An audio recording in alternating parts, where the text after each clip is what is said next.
Good evening sir. Good evening. Good evening sir.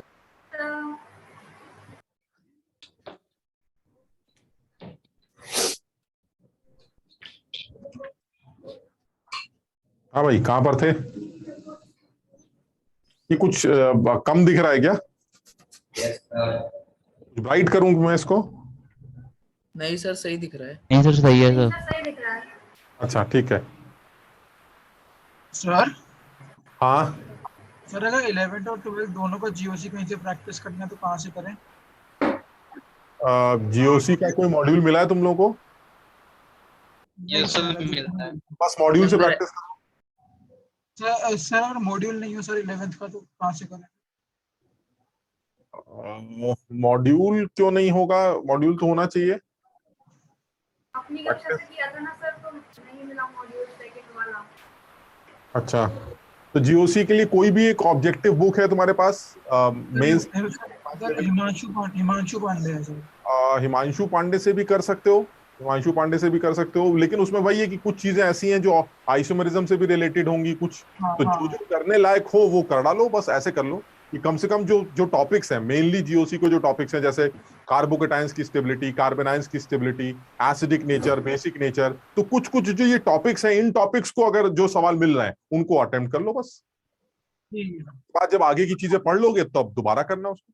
Sir types of basis में अभी 12th में पढ़ेंगे क्या? क्या चीज? Sir types of basis. Types of basis, ये क्या चीज है भाई? सर ऐसा लिखा होता है एलिफैटिक बेसिस, उसमें 5-6 पॉइंट लगे हुए थे। कहाँ लिखा हुआ है? सर मॉड्यूल में लिखा हुआ है। नहीं, वो मतलब क्या टॉपिक क्या है, मैं समझ नहीं पा रहा हूँ। मतलब उसमें किस तरह के सवाल होंगे? सर बस ये लिखा है, उसमें 5-6 पॉइंट लिखे हुए हैं। उस नहीं, फाइल में मतलब नहीं आया। वो जीओसी के अंदर लिखा है। यस सर, जीओसी में ही लिखा है। तो वही जो अमीन्स वगैरह जो बेस है हमारे, उन्हीं के बारे में बात कर रहे हैं वो। जैसे हम भी इसमें कुछ सवाल लेंगे, जैसे नॉर्मली आप 1 डिग्री अमीन है, 2 डिग्री अमीन है, या नाइट्रोजन का लोन पेयर रेजोनेंस में इन्वॉल्व है नहीं है, वही सारी कहानी जो होती है बेसिक नेचर निकालने की। जो सेट रूल्स है वही रूल्स है, उसमें कुछ नया नहीं है। यानी जो ऑर्गेनिक केमिस्ट्री में बेसिस इन्वॉल्व होते हैं वो जनरली वो कंपाउंड्स होते हैं जिनमें नाइट्रोजन पे लोन पेयर होता है। नाइट्रोजनस कंपाउंड जो है वो हमारे बेस। अब लोन पेयर देने वाली टेंडेंसी जिस नाइट्रोजन की है वो बेस है। जितनी अच्छी देने की टेंडेंसी है वो उतना अच्छा बेस है। तो यानी कि वो पॉइंट्स कुछ भी हो, तुम्हें देखो थ्योरी किस लिए दी जाती है, ताकि आप उससे भी एक बार पढ़ें, ताकि आपको एक सेट तरीका पता चले, लिखने का तरीका, बोलने का तरीका। लेकिन जब जब पढ़ रहे होंगे तो हम वो सारी बातें एक साथ कर लेंगे। तुम जो मॉड्यूल तुम्हें मिलेगा उस मॉड्यूल में से उसको डिस्कस, उसको एक बार पढ़ डालना। ठीक है। और प्लस मैं भी पीडीएफ में कुछ कुछ चीजें लिख के तुम्हें देता रहूंगा, तुम उससे भी पढ़ाई कर सकते हो। जैसे आज भी कुछ चीजें मैं लिख के ले आया हूं, तुम आराम से जब मैं तुम्हें पीडीएफ दूंगा तो उससे भी एक बार रिवाइज कर लेना। ठीक है ना? तो सर एरोमेटिसिटी में भी पढ़ेंगे। क्या एरोमेटिसिटी इसी के अंदर कर लेंगे? अभी ठीक कर है लेंगे। सर। हम लोग ने एरोमेटिसिटी 11th में करी नहीं है। सर एसआईपी इफेक्ट से सर कुछ पूछना था सर। हाँ पूछो। Sir alkyl on ortho is less basic and ortho substitute aniline is less basic. Sir समझ में नहीं आता सर। मैं बताऊंगा। अच्छा इसी एसिडिक और बेसिक नेचर में ये बात करेंगे। सर किसी ठीक का सर। माइक ऑन है, प्लीज ऑफ करवा दीजिए। हाँ, माइक ऑफ कर दो बेटा। अब थोड़ा सा पढ़ाई शुरू करते हैं, फिर बीच में कुछ और थोड़ा सर डिस्कस। हाँ सर टेस्ट में जीओसी 2 लिखी है, मतलब हाँ, क्या आएगा? यही है acidic nature, basic nature, carbocations, carbanions, इनकी स्टेबिलिटी, रेडिकल्स की, वही सारे इफेक्ट्स के तो मतलब एप्लीकेशन। 11th वाली जीओसी। 11th वाली जीओसी वही जो हम रिवाइज कर रहे हैं। ये सब तो हम रिवाइज ही कर रहे हैं ना, ये तो हमने नया कुछ किया ही नहीं, ये सब पुराना ही है जो हम रिवाइज कर रहे हैं। जिन लोगों ने नहीं किया था उनके लिए थोड़ा सा नया है, लेकिन ये धीरे धीरे वो भी सीख जाएंगे। तो इसलिए इस चैप्टर को पढ़ने में तुमने देखा होगा, हमने जब जीओसी की थी, हालांकि तब लास्ट का टाइम था, जल्दी जल्दी कर रहे थे, लेकिन तब भी काफी क्लासेस लग गई। यहां पर जो जीओसी कर रहे हैं वो 3-4 क्लासेस में निपटानी है हमें। तो इसका मतलब ये अज्यूम करके चल रहे हैं कि 11th की जीओसी थोड़ा थोड़ा बच्चे ने करी है। हम यहाँ पर थोड़ा सा रिवीजन करके सवालों को ऊपर फोकस कर रहे हैं कि भाई इस तरह के क्वेश्चंस के लिए कैसे डिस्कस करें। अब यहाँ पर मैंने तुम्हें किसी भी बच्चे को ये नहीं पढ़ाया कि इंडक्टिव इफेक्ट क्या होता है। बस सुनो, लेकिन जब हम पढ़ते हैं शुरू में तो हमें बताया जाता है कि इंडक्टिव इफेक्ट का मतलब है एक ऐसा इफेक्ट जो दो लोगों के बीच में इलेक्ट्रोनेगेटिविटी डिफरेंस की वजह से लग रहा है, उसकी वजह से एसिडिक नेचर, बेसिक नेचर, ये वो सब बदलता रहता है। तो जब पढ़ते हैं तो डिटेल में पढ़ते हैं। यहां पर हम अज्यूम कर रहे हैं कि इंडक्टिव इफेक्ट बच्चे को आता है, उसके ऊपर एक आध सवाल कर लिए। रेजोनेंस इफेक्ट बच्चे ने सुना हुआ है, उसके ऊपर एक दो सवाल कर लिए। तो ये जो डीओसी 12th में हमने उठाई है, ये सिर्फ पुरानी बातों का एक रिवीजन है, ताकि आगे जो ऑर्गेनिक केमिस्ट्री आए उसमें ये ना लगे कि हम भूल गए। ठीक है ना? तो जिन लोगों ने कर रखी थी उनका एक रिवीजन चल रहा है, और जिन्होंने नहीं कर रखी है वो बेचारे थोड़ा सा कोशिश करके करें, और किसी भी, सबसे पहले तो एनसीईआरटी से उठा के कर लें, और एनसीईआरटी के बाद फिर किसी भी मॉड्यूल से या ऑब्जेक्टिव बुक से उसको उसके क्वेश्चंस की प्रैक्टिस करें।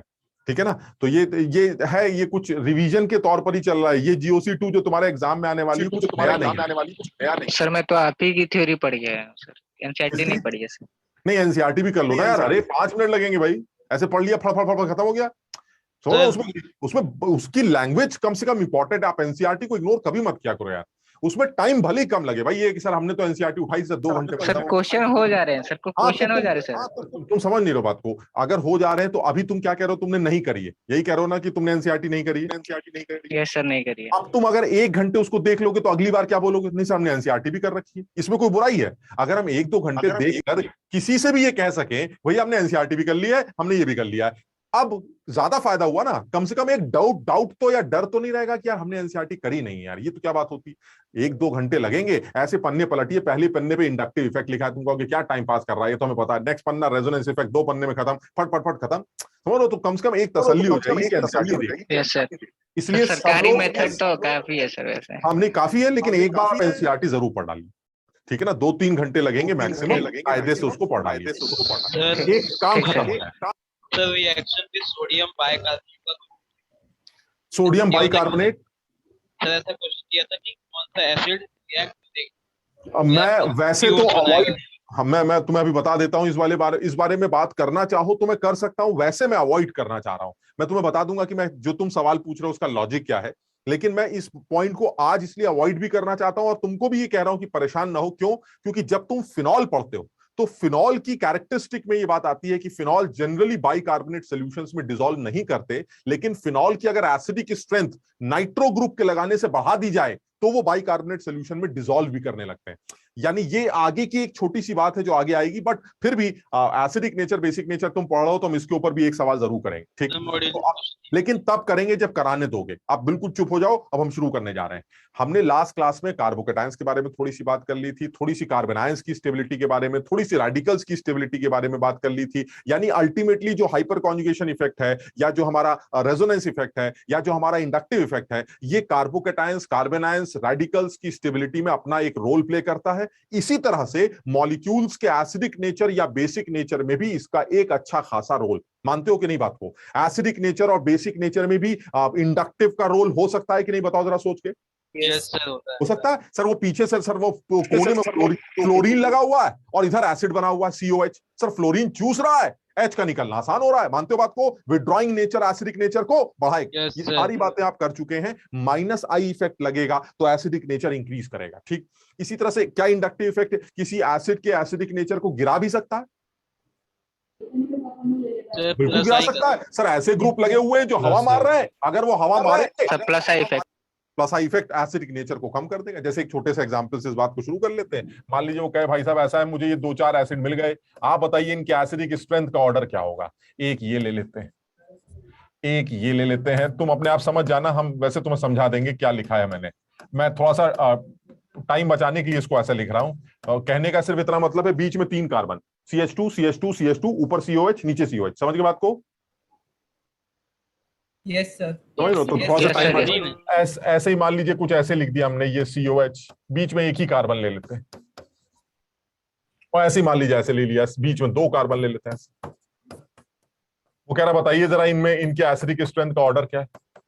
तो हमने कहा ये जो 4 आदमी, हमें तो चारों एक जैसे लगते हैं, सब में 2-2 COH ग्रुप लगे हुए हैं, तो जो भी एसिडिक स्ट्रेंथ का ऑर्डर होगा वो कैसे प्रिडिक्ट करेंगे? एक चीज क्लियर है, इफेक्ट्स जो भी लग रहा है उनमें आंसर सिर्फ एक ही इफेक्ट दे रहा है, दैट इज इंडक्टिव। मुझे सिर्फ इतना समझ में आ रहा है कि पहले वाले आदमी में कार्बन ही नहीं, बीच में कार्बन ही नहीं, बीच वाले आदमी में 3 कार्बन ठूस दिया आपने। जितने कार्बन बढ़ते जाएंगे इंडक्टिव इफेक्ट बढ़ता जाएगा, और CH3 का या कार्बन के बढ़ने का इंडक्टिव प्लस आई होता है, मानते हो? प्लस आई इफेक्ट तो सिर्फ बर्बादी ही लाता है। इसका मतलब ये हुआ जितने कार्बन बढ़ते जाएंगे एसिडिक नेचर गिरता जाएगा। ऑर्डर बड़ा ऑब्वियस है, पहला वाला आदमी बेहतर है और दूसरा वाला आदमी बर्बाद। क्लियर?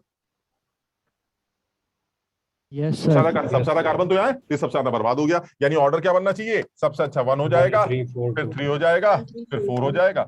बिल्कुल आसान सवाल। यानी मेरे कहने का मतलब ये हुआ, अगर इसी में मान लीजिए कहीं फ्लोरीन लगा दी जाती जिसको हम कंपेयर कर पाते, तो कहने का मतलब ये हुआ इंडक्टिव इफेक्ट ऐसा है जो एसिडिक नेचर को गवर्न कर सकता है, इंडक्टिव इफेक्ट ऐसा है जो एसिडिक नेचर को घटाया बढ़ा सकता है। लेकिन फिर मैं एक बात बोलूंगा, यही वो इफेक्ट नहीं है जो सब कर देगा। इससे ज्यादा डोमिनेटिंग इफेक्ट है मेरे पास और वो ज्यादा पिक्चर में आएंगे। हाँ, वो अलग बात है कि इसका भी एसिडिक नेचर या बेसिक नेचर डिसाइड करने में रोल है, इसमें कोई शक नहीं। क्लियर है ये वाली बात? Yes sir. अच्छा, अब इसी तरह के सारे इफेक्ट्स को इंक्लूड करके एसिडिक नेचर के ऊपर एक दो सवाल कर लेते हैं। क्या रेजोनेंस इफेक्ट एसिडिक नेचर को चेंज कर सकता है? बिल्कुल कर सकता है। क्या बढ़ा सकता है? हाँ सर, बढ़ा भी सकता है। क्या बर्बाद कर सकता है? हाँ, बर्बाद भी कर सकता है। बुरी तरह से बढ़ा सकता है और बुरी तरह से बर्बाद भी कर सकता है, क्योंकि रेजोनेंस सबसे ज्यादा डोमिनेटिंग इफेक्ट। क्या हाइपर कॉन्जुगेशन से भी असर पड़ता है? अच्छा, सबसे असर पड़ेगा। They all are electronic effects जो acidic nature, basic nature, carbocations, carbanions और रेडिकल्स की स्टेबिलिटी में बड़ा रोल प्ले करते हैं। हाँ, साथ में मैंने ये बात और जोड़ी थी, रेडिकल्स की स्टेबिलिटी में इंडक्टिव ना के बराबर थोड़ा सा ही असर डाल सकता है। Otherwise inductive, hyper conjugation and resonance, ये 3 इलेक्ट्रॉनिक इफेक्ट्स मॉलिक्यूलर प्रॉपर्टीज को या इंटरमीडिएट्स की स्टेबिलिटी को बुरी तरह से अफेक्ट करते हैं।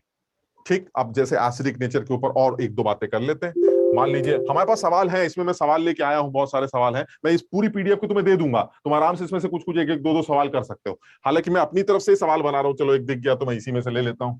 बल्कि मैं ये नहीं लेना चाह रहा हूं, मैं दूसरा सवाल लेना चाह रहा हूं। इसको भी लेंगे, अभी ये ले लेते हैं।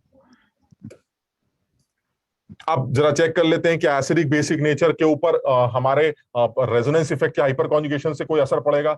10 तरह के सवाल ना करके एक ही सवाल कर लेते हैं, सारा बवाल खत्म हो जाएगा। मान लीजिए फिनॉल ले लेते हैं। फिनॉल एक एसिडिक मॉलिक्यूल हो सकता है और मैं यहां पर फिनॉल और सब्स्टिट्यूटेड फिनॉल के बेसिक एसिडिक नेचर के बारे में बात कर रहा हूं। मान लीजिए आपने फिनॉल की एसिडिक नेचर चेक करनी है और ये सारे आपके सब्स्टिट्यूटेड फिनॉल्स हैं। अब ये डिसाइड करते हैं कि इनके एसिडिक नेचर पर इन लगे हुए ग्रुप्स के इंडक्टिव, रेजोनेंस और हाइपर कॉन्जुगेशन से क्या असर पड़ेगा। बहुत आसान है, लेकिन लेंदी सवाल बना लेते हैं। कुछ लोगों को थोड़ा सा बुरा लगेगा, कुछ लोगों को ये आसान लगेगा और मजा आएगा कि यार इतना लंबा सवाल है, इसको ढूंढ ढूंढ के आंसर निकालेंगे तो मजा आएगा। ये OH लगा दिया, यहां CH2CH3 लगा दिया। कुछ और भी कर लेते हैं। मान लीजिए यहां OH लगा दिया और यहां CH2CT3 लगा दिया। पुरानी बातें रिवाइज हो जाएंगी। यहां OH लगा दिया और एक OCH3 लगा दिया। एक और, ताकि और अच्छी तरह से एक बात रिवाइज हो जाए, यहां OCH3 लगा दिया। ये कुछ हमारे पास सब्स्टिट्यूटेड या नॉर्मल फिनॉल है। आपको बताना है इनकी एसिडिक स्ट्रेंथ का ऑर्डर 1 2 3 4 5 6 7 8 9 10 11। इन 11 लोगों के एसिडिक स्ट्रेंथ को आपस में कंपेयर करना। सर 5 सबसे ज्यादा है। सबसे ज्यादा सबसे कम अगर दिमाग लगाते हैं तो एक आदमी। 9th वाला कॉमन हो गया क्या? ये 9th डॉटेड नहीं सर, ऐसे बनाया आपने, कंप्लीट नहीं। ये कौन बोल रहा है, कहाँ से बोल रहा है? सर वो रिंग की बात। कौन सर बेटा? ये रिंग है। नहीं बेटा, ये कौन बोल रहा है, नाम बताओ। कुसुम। कुसुम, कहाँ से बोल रही हो? कुसुम, कहाँ से बोल रही हो? घर नोएडा से? सेंटर। नोएडा सेंटर से। अच्छा, तुम घर क्या से। कह रही हो? ये लाइन कह रही हो? लाइन? हाँ ये सर, तो ये ऐसे मतलब दूर दूर ये। मतलब हाँ, बेंजीन है, सब बेंजीन है, सारे बेंजीन है। Yes sir.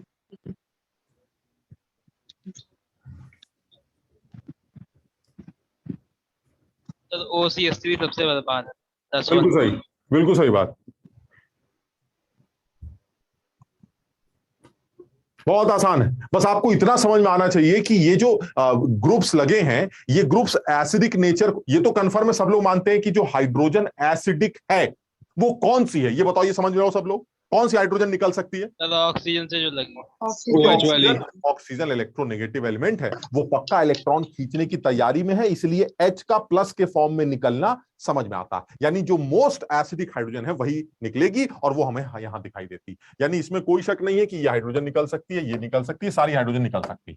अब इन हाइड्रोजन में से जो सबसे आसानी से निकलने के लिए तैयार है वो सबसे अच्छा एसिड होगा, और जो मुश्किल से निकलने के लिए तैयार है वो खराब एसिड होगा। अच्छा, अब ये सोचते हैं, बहुत सारे तरीके हैं, किताबी मेथड भी है, सरकारी मेथड भी है। अदरवाइज अगर मैं सरकारी मेथड की बात करूं तो क्या कहता है मेरा वाला मेथड कि आप उस OH के H के पास जाके खड़े हो जाइए और इस H से ये पूछिए जाना चाहते हो या नहीं। ठीक, अगर इसने ये बोला हाँ जाना चाहते तो ये अच्छा एसिड हो गया, और अगर इसने ये बोल दिया नहीं यार मजा नहीं आएगा हम तो नहीं जाएंगे, तो ऐसे में ये खराब एसिड माना जाएगा। क्लियर है ये?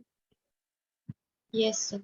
ठीक, अच्छा ये सारे ही H O से अटैच है, इसका मतलब O की वजह से जो इस H के ऊपर फीलिंग है वो तो सिमिलर। इसका मतलब जो भी डिसाइडिंग फैक्टर है वो डिसाइडिंग फैक्टर ये ग्रुप जो लगे हुए हैं ये लोग डिसाइड करने वाले हैं सब कुछ। अब ये लोग कुछ करते हैं, इनके कुछ करने से इस H को या तो जाना अच्छा लगता है या इस H को प्लस के फॉर्म में जाना बुरा लगता है। ऐसे में आपको डिसाइड करना है कि इन ग्रुप्स की प्रेजेंस इस H को प्लस के फॉर्म में भेजना चाहती है या इस H को प्लस के फॉर्म में भेजने से रोक रही। एक ही बात बोलूंगा, जो पहली बार सुन रहे हैं वो भी सुन सकते हैं। H का प्लस के फॉर्म में निकलना यानी H प्लस का निकलना, यही एसिडिक नेचर होता है। एसिड वो होता है जो आसानी से H प्लस प्रोवाइड कर सके, जिनको ब्रॉन्स्टेड एसिड बोला जाता है। यानी इन सब में जो आसानी से H प्लस निकलना चाहता है ये वो H होगा जो ये कहेगा उस लगे हुए ग्रुप की वजह से मेरे पास से मेरे अपने इलेक्ट्रॉन खींचे जा रहे हैं। यानी अगर इस H को ये लग गया कि ये जो ऑक्सीजन के साथ डंडा बना है इसका, ये वाला, इस बॉन्ड के जो शेयर्ड इलेक्ट्रॉन्स हैं, ये शेयर्ड इलेक्ट्रॉन्स कोई लगा हुआ ग्रुप पीछे से खींच रहा है, तो ऐसे में H को ये लगेगा ले जाओ मेरे इलेक्ट्रॉन, मैं चला प्लस के फॉर्म में। क्योंकि प्लस के फॉर्म में निकलने का मतलब है इलेक्ट्रॉन्स छोड़ के जाना, लेके जाना नहीं। क्योंकि अगर आप लेके जाएंगे इलेक्ट्रॉन तो आपके ऊपर माइनस आएगा। यानी H का प्लस के फॉर्म में निकलना तभी आसान हो सकता है जब H ये कहे ले जाओ मेरे इलेक्ट्रॉन। यानी कोई ऐसा ग्रुप लगाओ जो खींचता है, चाहे रेजोनेंस की वजह से खींचे, चाहे हाइपर कॉन्जुगेशन की वजह से खींचे, चाहे इंडक्टिव की वजह से खींचे। अगर खींचने वाला ग्रुप आपने लगा दिया तो हाइड्रोजन ये कहेगा ले जाओ मेरे इलेक्ट्रॉन, मैं निकलूंगा प्लस के फॉर्म में। इस वजह से वो आदमी अच्छा एसिड माना जाएगा। लगे हुए ग्रुप्स का इफेक्ट आपको आता है, आप फटाफट अपना जुगाड़ लगा सकते हैं। अगर इस OH ग्रुप के नीचे यहां पर अगर प्लस आ जाए, सोचिए आप, मैं सरकारी मेथड की बात कर रहा हूं, अगर इस OH ग्रुप के नीचे यहां प्लस आ जाए तो H को क्या लगेगा? H को लगेगा अरे वाह नीचे प्लस है, इलेक्ट्रॉन खींच रहा है। वो प्लस क्या करता है? इलेक्ट्रॉन खींचता है। और अगर ये वाला प्लस इलेक्ट्रॉन खींचेगा तो H का प्लस के फॉर्म में निकलना आसान हो जाए। बताओ समझे बात? Yes sir. यानी Yes, जो sir. भी ग्रुप्स लगे हैं, अगर उन ग्रुप्स के इफेक्ट को तुम यहां लिख सको और ये डिसाइड कर सको कि ये आया इफेक्ट इस H को प्लस के फॉर्म में जाने के लिए कह रहा है या जाने से रोक रहा है, आपके लिए आसान हो जाएगा। तो मुझे जो समझ में आता है वो यही आता है कि अगर OH ग्रुप के नीचे प्लस आ जाएगा तो इस प्लस की वजह से इलेक्ट्रॉन खींचे जाएंगे और खींचने की वजह से हाइड्रोजन प्लस के फॉर्म में निकल सकता है। लेकिन अगर यहां माइनस आ गया तो माइनस इलेक्ट्रॉन रिपेल करेगा, रिपेल करने की वजह से इलेक्ट्रॉन H के पास जाएंगे, और अगर इलेक्ट्रॉन H के पास जाएंगे तो उसका प्लस के फॉर्म में निकलना मुश्किल हो जाएगा। आप निशान लगाना जानते हैं, निशान लगाते जाइए। जहां सबसे बड़ा प्लस दिखाई दे OH के नीचे वो सबसे अच्छा एसिड होगा, और जहां सबसे बड़ा माइनस दिखाई दे वो सबसे खराब बेस होगा। मानते हो? Yes sir. बस खत्म हो गई बात। सबसे बड़ा माइनस वो होगा सर जो रेजोनेंस की वजह से आता है, रेजोनेंस सबसे ज्यादा डोमिनेटिंग इफेक्ट, और सबसे बड़ा प्लस वो होता है जो रेजोनेंस की वजह से आता है, वो सबसे ज्यादा डोमिनेटिंग इफेक्ट होता है। हमने कहा फिर तो बात ही खत्म हो गई। रेजोनेंस की वजह से आने वाला प्लस उस आदमी के अंदर होगा जो या तो ऑर्थो पे लगा है या पैरा पे लगा है, और वो -R इफेक्ट शो करता है, और वो आदमी हमारा NO2। ये NO2 ये कहता है कि भैया ऐसा है, हम पैरा पे लगे हैं, रिंग से लगे हैं, प्लस सर्कुलेट करेंगे ऑर्थो और पैरा पर, ये पोजीशन पैरा है, यहां पक्का प्लस आने वाला है। क्लियर है ये वाली बात? यहां पक्का प्लस आने वाला है, किस इफेक्ट से? रेजोनेंस। -R इफेक्ट लगेगा, प्लस सर्कुलेट करेगा। This is strong -R effect of NO2। -R and -I both. मजा आ गया एकदम। ये हाइड्रोजन कह रहा है अरे नीचे प्लस आ गया, भागो प्लस के फॉर्म में, क्योंकि ये प्लस इलेक्ट्रॉन चूस रहा है, ये सारे इलेक्ट्रॉन नीचे चूस लेगा, जिसकी वजह से H का प्लस के फॉर्म में निकलना आसान हो जाएगा। और सोचो अगर इस आदमी की बात करें, कहां गया ये, इस आदमी की बात करें, ये बर्बाद। O पर लोन पेयर, रिंग से लगे पहले एटम ऑक्सीजन पर लोन पेयर है, कौन सा चार्ज सर्कुलेट करेगा? Negative charge. Negative charge circulate करेगा, वो भी रेजोनेंस वाला, ऑर्थो पैरा पर रेजोनेंस वाला। कौन सा इफेक्ट? Plus R effect. परेशान, बर्बाद। ये कह रहा भाई क्या कर दिया, यहां से एच के फॉर्म में निकलना ही मुश्किल हो गया, क्योंकि अगर यहां माइनस आएगा तो इलेक्ट्रॉन ऊपर रिपेल होंगे, इलेक्ट्रॉन ऊपर रिपेल होंगे तो एच का प्लस के फॉर्म में निकलना मुश्किल हो जाए। इसका मतलब इसमें तो क्लियर है, बिल्कुल डाउट ही नहीं है कि सबसे अच्छा एसिड हमारा 5th होगा और सबसे खराब एसिड हमारा ये वाला 10वां। बिल्कुल क्लियर। निशान लगाते जाइए, पूरा ऑर्डर बन जाएगा, 1 सेकंड का काम। बना लोगे सब लोग? बहुत सारे लोगों ने आंसर भी दे दिया है। पहला निशान लगाते हैं, CH3 अगर रिंग से अटैच हो। जिन लोगों को धीरे धीरे समझ में आ रहा है वो हर सवाल के जवाब का इस चक्कर में मत रहा करें कि बाकी बच्चों ने आंसर दे दिया। सब लोग जिन लोगों ने पहली बार सीखा है उसको समझे बात को, पुरानी बातों को भी याद रखना है। लास्ट क्लास में भी बात हुई थी, अगर रिंग से CH3 अटैच होता है या डबल बॉन्ड के बगल में CH3 लगा होता है तो यह हाइपर कॉन्जुगेशन इफेक्ट शो करता है, और हाइपर कॉन्जुगेशन इफेक्ट की वजह से वो नेगेटिव चार्ज सर्कुलेट करता है। याद है सबको ये बात? Yes sir. और वो नेगेटिव चार्ज वो करता लेकिन ऑर्थो पैरा पर है। ये कौन सी पोजीशन है CH3 के रेस्पेक्ट में? मेटा पर तो नेगेटिव नहीं आएगा, यानी कि CH3 का सिर्फ कौन सा इफेक्ट लगेगा? इंडक्टिव। और CH3 का इंडक्टिव है del negative, plus I effect. ये CH3 यहां प्लस आई इफेक्ट शो कर। क्लियर? फिर आते हैं CH3 पे। ये तो सर पैरा पे लगा, ये तो हाइपर कॉन्जुगेशन शो करेगा और हाइपर कॉन्जुगेशन से नेगेटिव चार्ज पैरा पे दे देगा ऊपर। इसका मतलब यहां पर CH3 का हाइपर कॉन्जुगेशन इफेक्ट भी लग रहा है, इंडक्टिव इफेक्ट भी लग रहा है। यहां बाकायदा माइनस आएगा हाइपर से। लेकिन सर ये वाला माइनस और इस वाले माइनस में फर्क है सर। ये वाला रेजोनेंस वाला माइनस है, ये तो बर्बाद कर देगा एसिडिक नेचर। ये फिर भी कुछ इससे तो बेहतर होगा। क्लियर है? यस। इधर आते हैं NO2। अरे ये तो प्लस सर्कुलेट करता है, कहां करता है? ऑर्थो पैरा पे। ये कौन सी? मेटा। मेटा पर प्लस नहीं आएगा, इसका मतलब NO2 का सिर्फ कौन सा इफेक्ट लगेगा? इंडक्टिव। और NO2 का इंडक्टिव माइनस आई होता है जो डेल प्लस देने का काम करता है।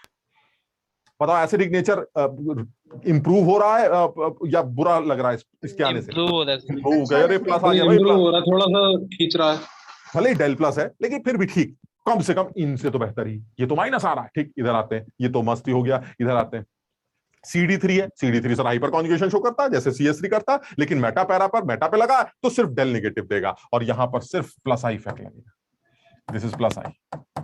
अब सर ये भी डेल नेगेटिव दे रहा, ये भी डेल नेगेटिव दे रहा, बड़ा झंझट हो गया। कोई झंझट नहीं है, हमें पता है CD3 का इंडक्टिव ज्यादा होता है CH3 से, और CD3 का इंडक्टिव अगर ज्यादा है तो ये डेल माइनस बड़ा है, ये डेल माइनस छोटा है। ये डेल माइनस बड़ा है तो ये ज्यादा खराब एसिड माना जाएगा as compare to this. Clear? Yes. अब आते हैं CT3 पे। ये कह रहा अरे भाई मेरा भी प्लस आई ले लो, मुझसे भी डेल माइनस ले लो, और ये डेल माइनस और बड़ा, बिकॉज CT3 का प्लस आई और तगड़ा होता है। इसका मतलब ये हुआ, ये आ गया। अब इधर आते हैं, CH2 CH3 कहां लगा है? पैरा पर। अरे ये तो हाइपर कर देगा, अब हाइपर कर देगा तो माइनस दे देगा, यहाँ माइनस आ जाएगा। कौन से इफेक्ट से आ जाएगा? हाइपर से आ जाएगा। अरे सर बड़ा झंझट हो रहा है, बड़ा झंझट हो गया। ये भी हाइपर आ रहा है, इधर भी हाइपर आ रहा है, हाइपर ही हाइपर। चक्कर क्या है? आप कैसे डिसाइड करेंगे? अरे 2 कार्बन यहाँ 2 अल्फा हाइड्रोजन है, समझ में आ रहा है? और यहाँ 3 अल्फा हाइड्रोजन हैं। इसका हाइपर तगड़ा है सर, और अगर इसका हाइपर तगड़ा है तो ये माइनस तगड़ा है, ये माइनस तगड़ा है तो ये बेस सॉरी एसिड खराब, इससे तो खराब।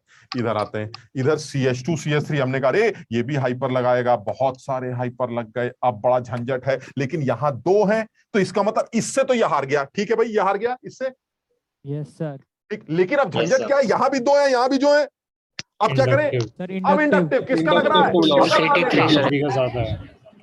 बगल में CT3 है सर, ये ज्यादा फूंक देगा। CT3 का प्लस आई ज्यादा होता, इसका मतलब ये वाला माइनस इस माइनस से बेहतर, और अगर ये वाला माइनस इस माइनस से बेहतर है तो फिर ये खराब एसिड है इससे। क्लियर?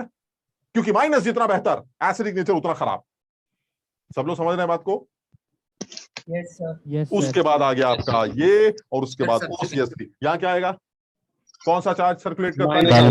माइनस आई करता है सर, माइनस आई आएगा। ये मेटा पोजीशन है, मेटा पोजीशन पे OCH3 का कौन सा इफेक्ट लगेगा? कौन सा इफेक्ट लगेगा? इंडक्टिव। और OCH3 का इंडक्टिव माइनस आई होता है सर माइनस आई। पिछली बार भी बताया था, फिर बता रही है। OCH3 OR ग्रुप बहुत कंफ्यूज करता है। जब रेजोनेंस की बारी आती है तो देता, जब रेजोनेंस की बारी आती है तो देता है प्लस आर, और जब खींचने की इंडक्टिव की बारी आती है तो खींचता। उल्टा, रेजोनेंस की वजह से देता है, इंडक्टिव की वजह से खींचता है। यहां इंडक्टिव लग रहा है तो खींचेगा, और खींचने की वजह से क्या देगा? Del plus. This is minus. सब लोग इस बात को याद रखेंगे। OCS3 जनरली बच्चों को कंफ्यूज करता है, इसको याद रखो। OR ग्रुप अगर रेजोनेंस की कहानी चल रही है तो माइनस देगा, क्योंकि ये रेजोनेंस डोमिनेटिंग इफेक्ट है। लेकिन जब बातें रेजोनेंस की ना हो रही हैं और ये चूस मेटा पर लगा हो, तो उस टाइम पर ये चूसने का काम करेगा और प्लस डेल प्लस देगा माइनस आई इफेक्ट से। सो OR ग्रुप चाहो तो अलग से कहीं कॉपी में छोटा सा लिख भी लेना, OR group is actually plus R effect and minus I effect, plus R and minus I. अब तो सारे निशान तुमने लगा दिए, अब तुम्हें पता ही है क्या कौन सा निशान क्या करेगा, तुम सब जानते हो। नीचे प्लस आएगा तो एसिडिक नेचर बढ़ जाएगा, नीचे माइनस आएगा तो एसिड नेचर गिर जाएगा। तो जो सबसे अच्छा एसिड लगता है वो सबसे अच्छा एसिड हमारा 5वां। फिर कौन है? 11वां। सबसे अच्छा एसिड फोर्थ आएगा। फिर फोर्थ आएगा। NO2 का माइनस आई कहीं तगड़ा होता है OCS3 के माइनस आई से, और उसके बाद 11 आना चाहिए, है ना। उसके बाद हमारा नॉर्मल फिनॉल आ जाना चाहिए सेकंड। उसके बाद डेल माइनस, जो कम वाला डेल माइनस, सबसे छोटा डेल माइनस। बिल्कुल सही बात, पहला। फिर थोड़ा और, सर छठा। फिर छठा, बिल्कुल सही, थोड़ा और, सातवां। थोड़ा और, 8 8 CS2 की, हाँ बिल्कुल सही है, 8। फिर 9th का डेल माइनस बड़ा, 9th का माइनस बड़ा होगा ना, CT3 का प्लस आई तगड़ा होता है। यही तो अच्छा सवाल था, बताओ इस पूरे सवाल में यही दोनों पार्ट अच्छे थे, एक ये वाला और ये वाला, इन्हीं का कंपैरिजन तो मस्त है। कितना अच्छा सवाल, सोचिए मेंस लेवल पर IIT के पेपर में आ गया, बड़ा बड़ा बढ़िया सवाल एकदम। हो सकता है एडवांस लेवल का भी बना सकता है। ये आदमी और ये आदमी में बताइए अच्छा एसिड कौन सा है। पब्लिक हिल जाएगी, जिसको आइडिया ही नहीं है वो कहेगा अरे यार हाइपर दोनों का बराबर है, अब कैसे डिसाइड करेंगे। उनको आइडिया ही नहीं है कि CT3 का प्लस आई देखा जाए। हर बार CT3 का प्लस आई नहीं देखा जाता, कभी उसका हाइपर भी देखना पड़ सकता है। इस सवाल में हम और ऑप्शंस ले सकते थे जिसमें CD3 और CT3 को पैरा पे लगा देते। मेरी बात समझ रहे हो? उस टाइम पर उनका हाइपर देखते, लेकिन हाइपर हार जाता। किससे? CS3 से। हाइपर हारता है, इंडक्टिव जीतता है। याद है ये वाली बात? Yes sir. उसके अकॉर्डिंगली हमने देख लिया। 9th आ गया, 9th के बाद थर्ड सर। थर्ड आएगा, हाँ थर्ड आएगा। थर्ड के बाद 10th। ये ऑर्डर बनना चाहिए। सारे हो गए भाई, एक बार देख Yes, लेना sir. सारे यस लोग। सर। 5 4 11 2 1 6 7, 5 4 11 2 7 गलत लिख दिया हार्दिक। ऋषभ 5 11 2, हाँ ऋषभ ने भी गलत लिख दिया। अजय ने 5 4 11 2 सर मैंने 1 6 7, प्लस एच कंसीडर नहीं किया। हाँ ये सब ध्यान रखना। ये सही लिखा है, किसने लिखा? अजय ने सही लिखा है, शाबाश। सूर्यांश ने भी गड़बड़ लिख दिया है। सब लोग आराम से चेक कर लो। ये बहुत आसान सा मेथड होता है, मतलब समझो ये किसी को बताने वाला नहीं होता कि हम बताएंगे ऐसे लिख देंगे, नहीं लिखना, आंसर लिखिए बस, ऐसा आंसर सीधे सीधे आंसर बस। ये सरकारी हो गया। किताबी मेथड के थ्रू अगर कोई मुझसे पूछे, अच्छा देखते तुम इस कौन कौन जवाब दे पाए। कोई किताबी मेथड से इस बात को प्रूव करके दिखा दे कि why this 5th is the best acid and the 10th is the least acid. कोई किताबी हाइड्रोजन हटाएंगे, स्टेबिलिटी चेक कर लेंगे। बिल्कुल सही बात, बिल्कुल सही बात, बिल्कुल सही बात। अगर आप 5वें को सबसे अच्छा दिखाना चाहते हैं तो आप यहां पर आइए। हमने पहले भी बताया था कि जब सरकारी मेथड की बात होती है तो OH को वहीं छोड़ दीजिए, उसको वहीं रहने दीजिए, नीचे वालों को ऊपर लेके आइए। ये ले आइए, माइनस प्लस ये वो, ये दूसरों का असर ऊपर चल रहा। और जब आप किताबी बात करते हैं तो उस टाइम पर इन लोगों को वहीं रहने दीजिए, ऊपर वाले आदमी को नीचे लेके आइए। यानी अगर आपको ये चेक करना है कि 5वां वाला आदमी सबसे अच्छा एसिड है तो आप क्या कहेंगे? इस H को यहां से हटा दो। हटाने के बाद यहां माइनस आएगा, माइनस को चक्कर कटाओ, लाओ लाओ लाओ, यहां आएगा कि नहीं माइनस पैरा पे? आएगा सर। आएगा। और जैसे ही पैरा पे आएगा NO2 क्या बोलेगा? आइए हमारे अंदर भी आइए, क्योंकि हम N डबल बॉन्ड है। देखिए हम भी तो रेजोनेंस करेंगे, ये इसके अंदर भी आए। इसका मतलब this negative charge is more resonance stabilise. NO2 के साथ भी रेजोनेंस में इन्वॉल्व है। So due to this minus R effect and minus I effect, this negative charge is highly stable. So removal of H from this compound is जबरदस्त, most acidic. Clear? Yes sir. Sir 411, क्या बेटा? Sir 411 से क्यों बैठ कर बताइएगा। 11 से 4 इन दोनों में? Yes sir. अरे NO2 का माइनस आई OCS3 से कहीं तगड़ा है। NO2 strong minus I effect show करता है यार, बहुत तगड़ा। तुम ये सोच रहे हो N लगा है और यहां O लगा है, ऐसा तो नहीं सोच रहे हो? ये अकेला एन नहीं है, पीछे दो ओ भी लगे हैं, strong minus I effect show करेगा, चूसने वाला ग्रुप जबरदस्त चूसता है। द माइनस आई इफेक्ट अगर अब आज याद कर लिया हो तो इसको लिख भी लेना, ये 2-4 बार लिखोगे याद हो जाएगा। Minus I of NO2 is much more greater than the minus I effect of OCS3 को, बिल्कुल लिख सकते हो। सर ये तो पूरी टेबल ही याद कर। अब पूरी टेबल ही याद कर लो, बहुत जरूरी है। समझ में आई भी बात? सर अगर किसी में ऑक्सीजन एंड सल्फर साथ में आ तो सर कंपेयर कैसे करेंगे? सल्फर कम इलेक्ट्रोनेगेटिव होगा, मतलब हम अभी एक आध सवाल ले लेते हैं जिसमें ऑप्शन आ रहा है। अब एसिडिक नेचर की बात कर, एक सवाल ले लेता हूं मैं, एक ही सवाल लेता हूं अभी, उससे थोड़ा सा और क्लियर होगा और थोड़ी सी और क्लैरिटी है, लेकिन वो बहुत अच्छे लेवल का सवाल होगा, वो मुश्किल सवाल होगा जिसमें अलग सी बात आती है, लेकिन फिर भी क्योंकि हम एसिडिक नेचर की बात कर रहे हैं तो जो भी चीजें, हालांकि ये पूरी ऑर्गेनिक केमिस्ट्री में चलता रहेगा, तो ऐसा नहीं कि सारी दुनिया उठा के हम आज डिस्कस कर सकते हैं, बट ये कि ठीक है कुछ कुछ चीजें ऐसी हैं जो डिस्कस कर लेनी चाहिए, आगे जब आएंगी तब आती रहेंगी। किसी को कुछ पूछना है अब? Yes sir. हाँ। जैसे इंडक्टिव इफेक्ट का टेबल है ना सर, तो सर ऐसे सर रेजोनेंस का टेबल है यार, ये रेजोनेंस वाले टेबल पे बहुत बवाल हो चुका है। एक बार पता नहीं मैंने कुछ बोल दिया था किसी के बारे में, तो वो इतना YouTube पे बवाल मच गया उसका। अब रेजोनेंस की टेबल का कोई लॉजिक नहीं है, हालांकि तुम चाहो तो तुम बताओ रेजोनेंस की टेबल का क्या लॉजिक हो सकता है भाई? आप यही तो जानना चाह रहे हैं कि मेरा माइनस आर तगड़ा है या आपका माइनस आर तगड़ा है, यही तो जानना चाह रहे हैं। अरे तो भाई ये तो लॉजिकल है भाई, दोनों लोग माइनस आर इफेक्ट लगाएंगे तो इसका मतलब दोनों लोग प्लस सर्कुलेट करेंगे। अब जब दोनों ही प्लस सर्कुलेट करेंगे तो डिसाइडिंग फैक्टर इंडक्टिव बचेगा, तो इंडक्टिव से निकाल लेना आंसर। सुनो कोई, हालांकि तुम जैसा सोच रहे हो वो इलेक्ट्रोफिलिक एरोमेटिक सब्स्टिट्यूशन जब तुम करोगे तो हम वो टेबल तुम्हें दे देंगे कि कौन से स्ट्रॉन्ग एक्टिवेटर्स होते हैं, कौन से वीक एक्टिवेटर्स होते हैं, वो भी तुम्हें मिल जाए। लेकिन फिर भी एक आध सवाल और लूंगा जिसमें तुम ही से पूछूंगा कि बताओ क्या तुम्हें वाकई में टेबल की जरूरत पड़ रही है कि नहीं। वो अगर मेरे पास सवाल हुए तो मैं एक सवाल बनाने की अभी कोशिश कर रहा हूं, उससे तुमको पूछता हूं कि तुम बताओ इसमें टेबल की जरूरत पड़ेगी कि नहीं पड़ेगी, ठीक है ना? तो तुम अभी किसी के चक्कर में मत पड़ो, कहीं चक्कर में मत पड़ो। जनरली कई लोग बोलते हैं कि भाई टेबल की बहुत जरूरत पड़ती है, माइनस आई की टेबल की जरूरत पड़ती है, प्लस आई की, हाँ उनकी पड़ती है, लेकिन रेजोनेंस इफेक्ट में कोई टेबल वेबल होना चाहिए, हमें ये पता होना चाहिए निशान कौन सा लगेगा। अब अगर निशान कॉमन आ गया, जैसे ये बताइए ये वाला निशान माइनस का था और ये वाला माइनस भी है, मतलब समझ मेरी बात को, जैसे दो माइनस आ गया हाइपर वाले, आप कैसे डिसाइड करेंगे? तो इंडक्टिव लगा देंगे ना, नहीं समझे भाई? यहाँ CS3 होता और CD3 होता, दोनों है, CS3 भी और CD3, अब दोनों माइनस देंगे। Yes sir.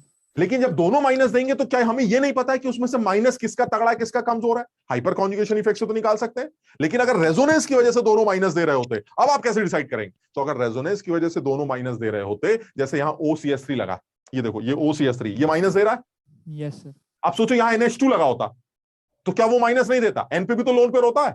Yes sir. अब ये सो तुम दोनों लोग सर माइनस दे रहे हैं, यानी दोनों प्लस आर इफेक्ट शो करेंगे। अब टेबल के बिना कैसे काम चलेगा? अरे चल जाएगा ना यार, ये O दे रहा है, O पर कैसे दे रहा है? O का लोन पेयर अंदर आएगा तो O पे प्लस आएगा। Yes sir. N का लोन पेयर अंदर आएगा सर एन का ये हो जाएगा, ओ पे पॉजिटिव आ रहा है तो सर O का पॉजिटिव सर जैसे ही प्लस लेगा चूसना शुरू कर देगा, N का प्लस कहेगा ठीक है कम इलेक्ट्रोनेगेटिव में चल जाएगा। इसका मतलब दिया किसने ज्यादा? N ने, समझे बात? इसलिए उसका प्लस आर ज्यादा हो गया। मेरी बात समझ? तो इसलिए हम क्यों याद कर रहे हैं? हम तो सिंपल से लॉजिक लगाएंगे, हमारा काम चलता रहेगा, अननेसेसरी टेबल याद करते रह जाएंगे। तो बहरहाल जैसे जैसे चीजें आगे आएंगी वो तुम्हें बता दी जाएंगी, बट कोई रिलेवेंट चीज नहीं है। आपके आंसर्स कभी नहीं रुकेंगे अगर आप थोड़ा सा अकल लगा के काम करेंगे, और इतनी ऐसे अकल लगाओगे तो आगे और जब चीजें पढ़ोगे ना तो आसान भी लगेंगी। कुछ कुछ याद करना शुरू कर दोगे तो आगे बवाल मचने लगेगा।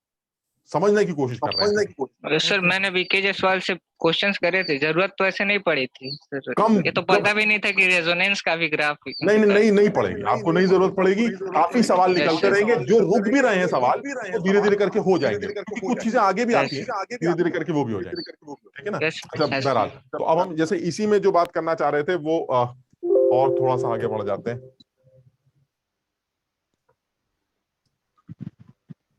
ये सवाल हैं बहुत सारे, आराम से ले लेना, घर में कर लेना, थोड़े थोड़े इसमें से देखकर हम अपनी तरफ से कुछ कुछ जो पॉइंट्स हैं इंपॉर्टेंट उनको पहले डिस्कस कर लें। तो जिस तरह से ये एसिडिक स्ट्रेंथ के बारे में बात कर रहे थे, उसी तरह से कोई पॉइंट था, मैं भूल गया मैं क्या डिस्कस करने जा रहा था। तुम लोग सवाल पूछ लेते हो मैं भूल जाता हूँ।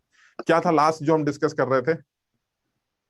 आपने कहा तो सल्फर का सवाल लेंगे। सल्फर वाला, हाँ कहीं वो छूट ना जाता, बिल्कुल याद आ गया। अब जैसे मान लो सीधी सी बात करें, ज्यादा दिमाग नहीं लगाएंगे अभी के लिए, लेकिन फिर भी मान लो कोई ये कहे, तो ये बताइए इनमें से अच्छा एसिड कौन सा है? जैसे एक ये ले लेते हैं,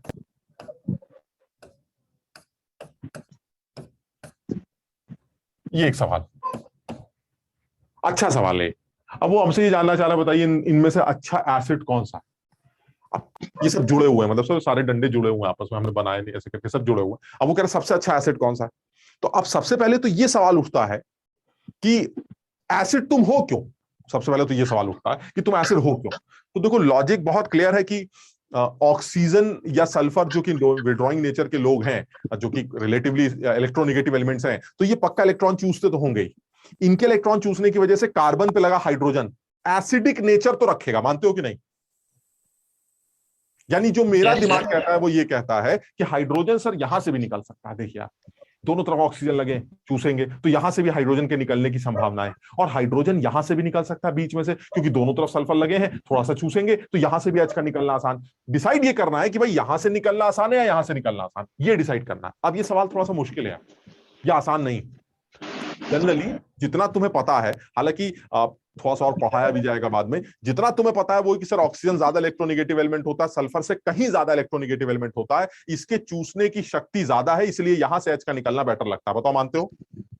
निकिता ने आंसर दिया बी इज ग्रेटर देन ए। निकिता बिल्कुल सही कह रहा है, लेकिन फिर भी सेकंड वाला आदमी पहले वाले से ज्यादा अच्छा है। क्यों? क्योंकि तुम जो आंसर दे रहे हो वो चूसने की शक्ति के ऊपर बेस्ड है, जबकि हम यहां पर एक चीज छोड़ चुके हैं। ये चूसना फूसना तो जब सामने आता है जब आप रेजोनेंस और हाइपर कॉन्जुगेशन को किनारे कर देते हैं, तभी तो ये चूसने फूसने की बात करते हैं। अदरवाइज डोमिनेटिंग इफेक्ट क्या होते हैं? रेजोनेंस इफेक्ट होता है, हाइपर कॉन्जुगेशन होता है। सर वो सब तो यहां छोड़ दिया। हमने कहा छोड़ इसलिए दिया क्योंकि यहां कुछ है ही नहीं यार, रेजोनेंस का कोई कंडीशन ही नहीं है कि रेजोनेंस हो रही है। अरे सर लोन पेयर है, अरे तो लोन पेयर की रेजोनेंस कार्बोकैटायंस के साथ होती है, याद है, निगेटिव चार्ज के साथ नहीं होती है। सबको याद आ रहा है? कार्बोकैटायंस लोन पेयर से इन्वॉल्व होते हैं रेजोनेंस में। H प्लस के निकलने से कार्बोकैटायन बनेगा या कार्बन आयन? H प्लस के निकलने से माइनस आएगा ना, कार्बन आयन। कार्बन आयन का लोन पेयर से क्या लेना देना सर? ये तो ना रेजोनेंस की कोई कंडीशन नहीं है, कोई रेजोनेंस की कंडीशन नहीं है। एक कंडीशन और वही तुम्हें समझनी है कि सल्फर के बगल में अगर नेगेटिव चार्ज आ रहा है, इसी तरह से क्लोरीन के बगल में अगर नेगेटिव चार्ज आ रहा है, तो स्टेबिलिटी बढ़ रही। क्यों बढ़ रही है? बिकॉज ऑफ बैक रेजोनेंस, जिसको बैक बॉन्डिंग बोल सकते हैं आप, या डी ऑर्बिटल रेजोनेंस बोल सकते हैं। यानी कहने का मतलब ये हुआ, यहां पर जो माइनस आएगा और जो यहां माइनस आएगा, इन दोनों माइनसों को अगर देखें तो अगर आप सिर्फ इंडक्टिव की बात करेंगे तो आपको पहला वाला आदमी बेहतर लगेगा, लेकिन एक्चुअली रेजोनेंस इन्वॉल्व है। This sulphur has vacant D orbitals and oxygen के पास कोई वेकेंट डी ऑर्बिटल नहीं। यानी ये जो इलेक्ट्रॉन्स है H प्लस के जाने के बाद, ये जो दो इलेक्ट्रॉन बचेंगे, ये दोनों इलेक्ट्रॉन सल्फर के वेकेंट ऑर्बिटल में डीलोकलाइज्ड हो सकते हैं। और अगर ये डीलोकलाइज हो सकते हैं तो ऐसे में इन इलेक्ट्रॉन्स का रेजोनेंस अगर सल्फर के अंदर हो गया तो इस कार्बन के ऊपर आने वाला बोझा सल्फर के साथ बढ़ सकता है, जिसकी वजह से इस नेगेटिव चार्ज की स्टेबिलिटी पहले वाले नेगेटिव चार्ज से बेटर मानी जाएगी। Because of this D orbital resonance, the vacant D orbital of sulphur, वो इन इलेक्ट्रॉन्स को एकोमोडेट कर सकते हैं, जिसकी वजह से इस आदमी की स्टेबिलिटी इस आदमी से बेहतर है। इसलिए इस आदमी से H का निकलना उस आदमी के H से निकलने से बेहतर माना जाएगा। इसलिए दूसरा वाला आदमी पहले वाले आदमी से कहीं बेहतर एसिड माना जाएगा। कुछ समझ पाए बात को? फिर से बोल रहा हूं, अगर मैं सिर्फ इंडक्टिव को देखता हूं तो मैं यही कहूंगा कि भाई ऑक्सीजन की वजह से H का निकलना बेटर लगता है, सल्फर की वजह से H का निकलना यहां से मुश्किल लगता है, ठीक। लेकिन इंडक्टिव से पहले रेजोनेंस आता, हाइपर आता है, वो सब तो चेक करिए, वो तो दिख नहीं रहा है। एक्चुअली है इसलिए क्योंकि नेगेटिव चार्ज यानी इलेक्ट्रॉन्स कहां से आए? वो इलेक्ट्रॉन्स भाई यहां पर पहले H ऐसे ले लो, यहां पर H रहा होगा, जो कंपाउंड है हमारा वो ये, यहां पर हमारा ये H रहा, ठीक। अब इसके पास दो इलेक्ट्रॉन यहां शेयरिंग में लगे होंगे, यही तो होता है मॉलिक्यूल। ये हमारा दो हाइड्रोजन होंगे ना, समझ लो कि नहीं बात को? ये कार्बन है ना, तो दो हाइड्रोजन लगे होंगे, हम एक को दिखा रहे थे। तो ये जो हाइड्रोजन है ये यहां से निकला, अगर निकला तो एसिडिक नेचर की बात चल रही है ना। तो अगर ये निकला प्लस के फॉर्म में तो क्या ये इलेक्ट्रॉन लेके गया या छोड़ के? छोड़ के गया। अभी उसने कहा हम तो छोड़ के चले गए, तभी तो प्लस के फॉर्म में निकलेंगे। तो ये H कह रहा है हम तो चले गए, हम चले गए, तो ये जो सिस्टम बच गया, ये पूरा सिस्टम अब बन गया एक negative charge. Now this is a negative charge.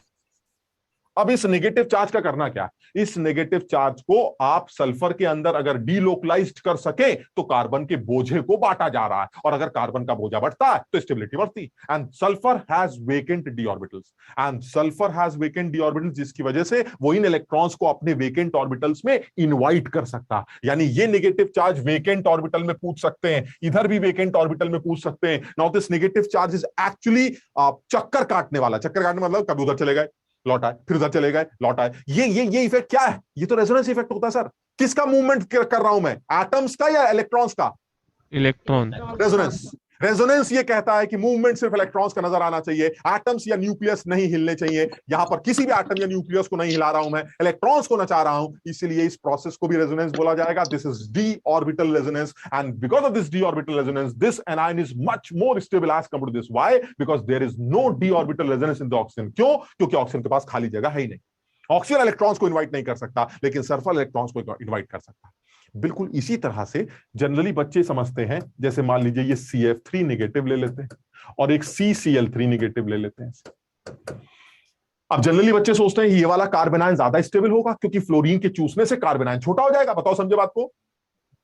भाई जितना लॉजिक हमने पढ़ा उसके बाद क्लोरीन चूसने से नेगेटिव चार्ज का बोझ कम हो जाएगा, स्टेबल हो जाएगा, बोझ कम हुआ, क्लोरीन कम चूसता है। अरे भाई चूसना फूसना छोड़िए, क्लोरीन कहेगा खाली जगह है, अंदर आओ। चूसेंगे नहीं, अंदर बुला लेंगे, तुम्हारे बोझे को खत्म कर देंगे। This again D orbital resonance. So this carbon ion is better carbon ion than this. कुछ समझ पा रहे हो मेरी बात को? यानी दिस नेगेटिव। हाँ यस सर, अगर ऑक्सीजन की जगह उसमें नाइट्रोजन रख देंगे तो नाइट्रोजन वाला ज्यादा होगा। नहीं समझा, मतलब यहां पर ये सब ऑक्सीजन की जगह नाइट्रोजन रख देंगे तो? मतलब यहां पर ऑक्सीजन नहीं है। यस सर, नाइट्रोजन है ऑक्सीजन की नाइट्रोजन जगह। है, और इससे कंपेयर कर रहे हैं। Yes sir. अरे तो यही, अरे नाइट्रोजन में भी तो डी नहीं होगा। और O और N में O का ज्यादा होगा। ON में O का ज्यादा होगा। तो आप तो पुरानी बात पे चले जाते हो यार, पुरानी बात में भी डाउट है। बताइए, जो बात हो चुकी तो हो चुकी। ऑक्सीजन ज्यादा खींचता है, ज्यादा एसिडिक नेचर बनाएगा, नाइट्रोजन कम खींचता है, कम एसिडिक नेचर बनाएगा। ये ठीक है। हाँ सर। लेकिन दिक्कत है वो सल्फर वाली नहीं, डी, ये थर्ड 3p है, 3p थर्ड ऑर्बिटल ऑर्बिट, वो सेकंड में खत्म हो जाता है, सेकंड पीरियड वाले। नाइट्रोजन ऑक्सीजन सब सेकंड पीरियड के आदमी होते हैं, पता है कि नहीं? Yes sir. उनमें डी नहीं आता, इसमें डी नहीं है, इसमें डी नहीं है, नाइट्रोजन में डी नहीं है। तो ऐसे में रेजोनेंस वाली बात मत करिए, जो करना कर लीजिए अपने पुराने मेथड से। वो तो सल्फर ने अचानक कहा पुराना वाला मेथड छोड़िए, आप तो चूसने चासने के चक्कर में रहेंगे, यहां रेजोनेंस चल रही, ये खाली डी ऑर्बिटल में नाचेगा। Sulphur has vacant D orbital, so this is a unique case जिसमें this compound is more acid than this compound. Nitrogen के साथ कोई कंपैरिजन ही नहीं है, नाइट्रोजन में भी डी नहीं है, हमें भी डी नहीं है, ऐसी तैसी, फिर तो जैसे निकालते निकाल लो। मेरी बात समझे कि नहीं? Yes sir. सर अगर दोनों में डी हुआ तो फिर तब हम वो देखेंगे इंडक्टिव। हाँ, तब दोनों में अगर डी हुआ तो फिर यही है कि क्या ये रेजोनेंस में इन्वॉल्वमेंट करना चाह रहा है कि नहीं करना चाह रहा है, तमाम बातें आएंगी। मतलब फिर वही है कि अभी आगे मत चलो, अभी बहुत सीधी सी, मैंने इसलिए बोला था इसमें आगे डिटेल में बात करेंगे जब डी ऑर्बिटल कॉन्जुगेशंस की बात करेंगे। अभी बहुत सीधी सीधी बात चल रही है कि दो लोगों में कंपैरिजन है, एक में डी का इन्वॉल्वमेंट होगा, एक में डी का इन्वॉल्वमेंट नहीं होगा। अगर डी का इन्वॉल्वमेंट है, जैसे कि यहां पर क्लोरीन के अंदर डी का इन्वॉल्वमेंट है, नेगेटिव चार्ज का रेजोनेंस इन्वॉल्वमेंट होगा, जिसकी वजह से ये कम इलेक्ट्रोनेगेटिव होने के बावजूद भी CF3- से बेटर एनायन माना जाएगा। अभी जैसे से चलने से चलने दो, समझ में आई वाली बात? Yes sir. एक ये यूनिक केसेस हैं जिसमें ऐसा देखने को, हम और भी एग्जांपल्स लेंगे। अब जैसे सर एक क्वेश्चन। हाँ बोलो सर जैसे सर जो पैरा होता है सर, पैरा नाइट्रोबेंजीन होता है सर, पैरा तो वो नाइट्रो, ज्यादा। एक सेकेंड, ये कौन सा आदमी होता है पैरा नाइट्रोबेंजीन? अब बेंजीन तो नाइट्रोबेंजीन होगी, पैरा क्या होता है? Benzoic acid. अबे ये सही है, बेंजोइक पैरा एसिड हाँ। सर वो बोलो। सर ज्यादा एसिडिक होता है ऑर्थो से। किसने कह दिया तुमको? सर उसका और तो वाला ज्यादा एसिडिक होगा ना? सर नहीं सर, हाँ सर मॉड्यूल में ऐसा दिया, सर मुझे भी लग रहा था, पर मॉड्यूल में आंसर ये दिया हुआ है। ऑर्थो इफेक्ट लग जाता है ना वहाँ पे। पैरा वाला बेटर होना चाहिए, सॉरी ऑर्थो वाला बेटर होना चाहिए। सर पर ऑर्थो वाला आंसर तो उल्टा दिया हुआ है। वो फिर गलत हो सकता है, कुछ गलत होगा, मिस प्रिंटिंग होगा। ऑर्थो नाइट्रोबेंजोइक एसिड ज्यादा अच्छा एसिड होगा as compare to para nitro. Okay sir. ठीक है, वो फिनॉल तो नहीं है, सर बेंजोइक एसिड लिखा हुआ है। बेंजोइक तो ठीक है, फिनॉल होता तो ortho nitrophenol less acidic para nitrophenol because of intramolecular hydrogen bonding. Yes sir. अगर फिनॉल होता तो सर जीओसी की वो मॉड्यूल की पीडीएफ डलवा दीजिए ना ग्रुप में। डलवा देते हैं। क्या मॉड्यूल मिला नहीं है क्या? नहीं सर अभी तक कहाँ मिल रहा। अच्छा सर मॉड्यूल तो मिल गया, पर जीओसी 2 तक है। क्या चीज, क्या पे कह रहे हो बेटा? सर मॉड्यूल मिल गया, उसमें जीओसी 2 तक है। अच्छा मॉड्यूल अगर है तो उसमें से देख लो, अगर नहीं है तो फिर अब करते हैं, कुछ इंतजाम करते हैं। मॉड्यूल तो हमने यार सबके निकाल दिए, सब बच्चों को मिल जाने चाहिए। नहीं सर हमारे नहीं है। सर एड्रेस ले लिया, आ रहे होंगे रास्ते में होंगे। अच्छा सर चलो, मिल गए हैं वैसे तो। पीडीएफ के बारे में भी कर सकते हैं ये वाला काम। ये भी एक हमने अच्छा इसमें सर कंपाउंड्स के नेम क्या होंगे? क्या सर नेम दोनों कंपाउंड नहीं, के एक नाम बार वाम बता। छोड़ो यार, ये तो ऐसी स्ट्रक्चर ही बना के आएंगे। नाम कितने के नाम याद रखोगे? एक का राजू कर लो, एक का चिंटू कर लो, ऐसे कर लो। राजू और चिंटू में ज्यादा अच्छा एसिड कौन सा है? ये सब इतने नाम थे ना, इतने नाम थे ना याद करना। सर ये सल्फर वाले रेजोनेंस में पाई बॉन्ड बन जा रहा है सर, इस हाँ ऐसे भी सोच सकते हैं ना सर? बिल्कुल पाई बिल्कुल। बॉन्ड ज्यादा डोमिनेटिंग होता है सर। पाई बॉन्ड ही बनेगा ना, जब रेजोनेंस करेगा तो पाई हाँ। बॉन्ड बनेगा। लेकिन पाई Yes. बॉन्ड के लिए सल्फर के पास भी तो कोई ऑर्बिटल हो जो ओवरलैप करे। Yes sir, yes. वो डी है, वो डी है, और बिल्डर है। वो यस यहाँ सर। नहीं। हाँ ये वो यहाँ है इसीलिए हो रहा है सर। बिल्कुल, सर हमने हाइड्रोजन बीच वाला ही सिलेक्ट क्यों किया? क्योंकि बीच वाले हाइड्रोजन के निकलने के चांसेस ज्यादा लग रहे हैं, सर ज्यादा होने वाले कॉन्जुगेशन हो सकते हैं ना, होने वाले भी हो सकते हैं एसिडिक, लेकिन सल्फर के ऊपर है या वो ऑक्सीजन भी, लेकिन वो सिर्फ एक सल्फर से डीलोकलाइज होंगे ना। हाँ अगर ये वहां भी कह सकते हैं, मतलब वही मोर जैसे ऐसे वाला है। मोर एसिडिक पूछा गया तो आप बीच वाली हाइड्रोजन निकालेंगे। सर हाँ सर ये बेसिकली ग्रुप वालों के लिए देखेंगे ना? हाँ, अब जैसे मान लीजिए ये एक एग्जांपल लेना था मुझे।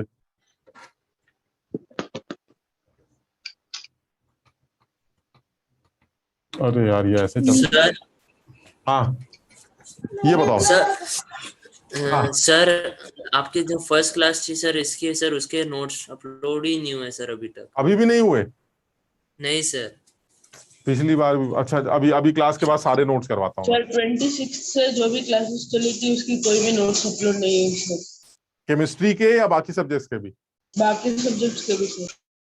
अच्छा 26 से? हाँ सर।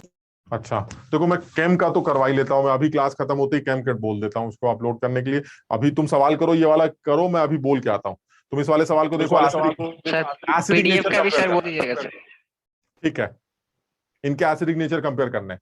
अब देखो यहां पर भी एक बात बोलनी थी, इसलिए ये सवाल दिया है। बोलना क्या था कि एक यूनिक इफेक्ट है जो लग रहा है, that is ortho effect. Benzoic acids के केस में जब आप एसिड देखो, वो मान लो हम ऑर्थो पे इसको हटा देते हैं, ठीक। अब जब इसको हटा देंगे तब हमें सवाल करना आता है, क्योंकि हमें निशान लगाना आता है। मैं इस तरह के 36 सवाल बना सकता हूं जिसमें ऑर्थो पर OH, ऑर्थो भी कुछ नहीं लगाऊंगा। मैंने यहां पर NO2 लगा दिया, CS3 लगा दिया, CT3 लगा दिया, CD3 लगा दिया, CH2 CS3 लगा दिया। अभी जितने तुमने सवाल किए थे कुछ भी करवा लीजिए आप मुझसे, मैं सारे आंसर निकाल सकता हूं, क्योंकि मुझे पता है नीचे प्लस अगर आ गया बड़ा वाला तो एसिडिक नेचर बढ़ता है, और अगर नीचे माइनस आ गया तो एसिडिक नेचर गिरता है। किया था अभी एक लंबा वाला सवाल? सेम है। लेकिन अब क्योंकि सेम नहीं करना है, कुछ नई एक बात जोड़नी, तो एक नई बात और जोड़ रहे हैं बेंजोइक एसिड्स के लिए, सिर्फ बेंजोइक एसिड्स के लिए। बेंजोइक एसिड्स के लिए ऐसा बोला जाता है कि जो ऑर्थो सब्स्टिट्यूटेड बेंजोइक एसिड्स होते हैं, अभी हम बात करेंगे, सिर्फ इस सवाल से रिलेटेड बात नहीं कर रहे हैं, जनरल बात कर रहे हैं। जो ऑर्थो सब्स्टिट्यूटेड बेंजोइक एसिड्स होते हैं वो ज्यादा एसिडिक होते हैं as compare to benzoic acid और उस कंपाउंड के दूसरे positional isomers, ortho substituted benzoic acids. एक जनरल सी बात कर रहे हैं हम। इस OH को इसलिए कंसीडर नहीं कर रहे हैं क्योंकि यहां पर SIR इफेक्ट या ऑर्थो इफेक्ट नहीं लग रहा, किसी और वजह से ये कंपाउंड ज्यादा एसिडिक है, हम इसके बारे में बात करते हैं। लेकिन एक जनरल सा स्टेटमेंट दे रहे हैं कि ortho substituted benzoic acids they are more acidic than benzoic acid and their other positional isomers. मतलब तुम चाहो तो इस बात को लिख लो, हमने पहले भी लिखा हुआ है, इस बात को भी सब लोग लिख लेते हैं। ऑर्थो सब्स्टिट्यूटेड बेंजोइक एसिड, इसको अभी समझा भी दूंगा, is more acidic then it's other positional isomer and benzoic acid itself.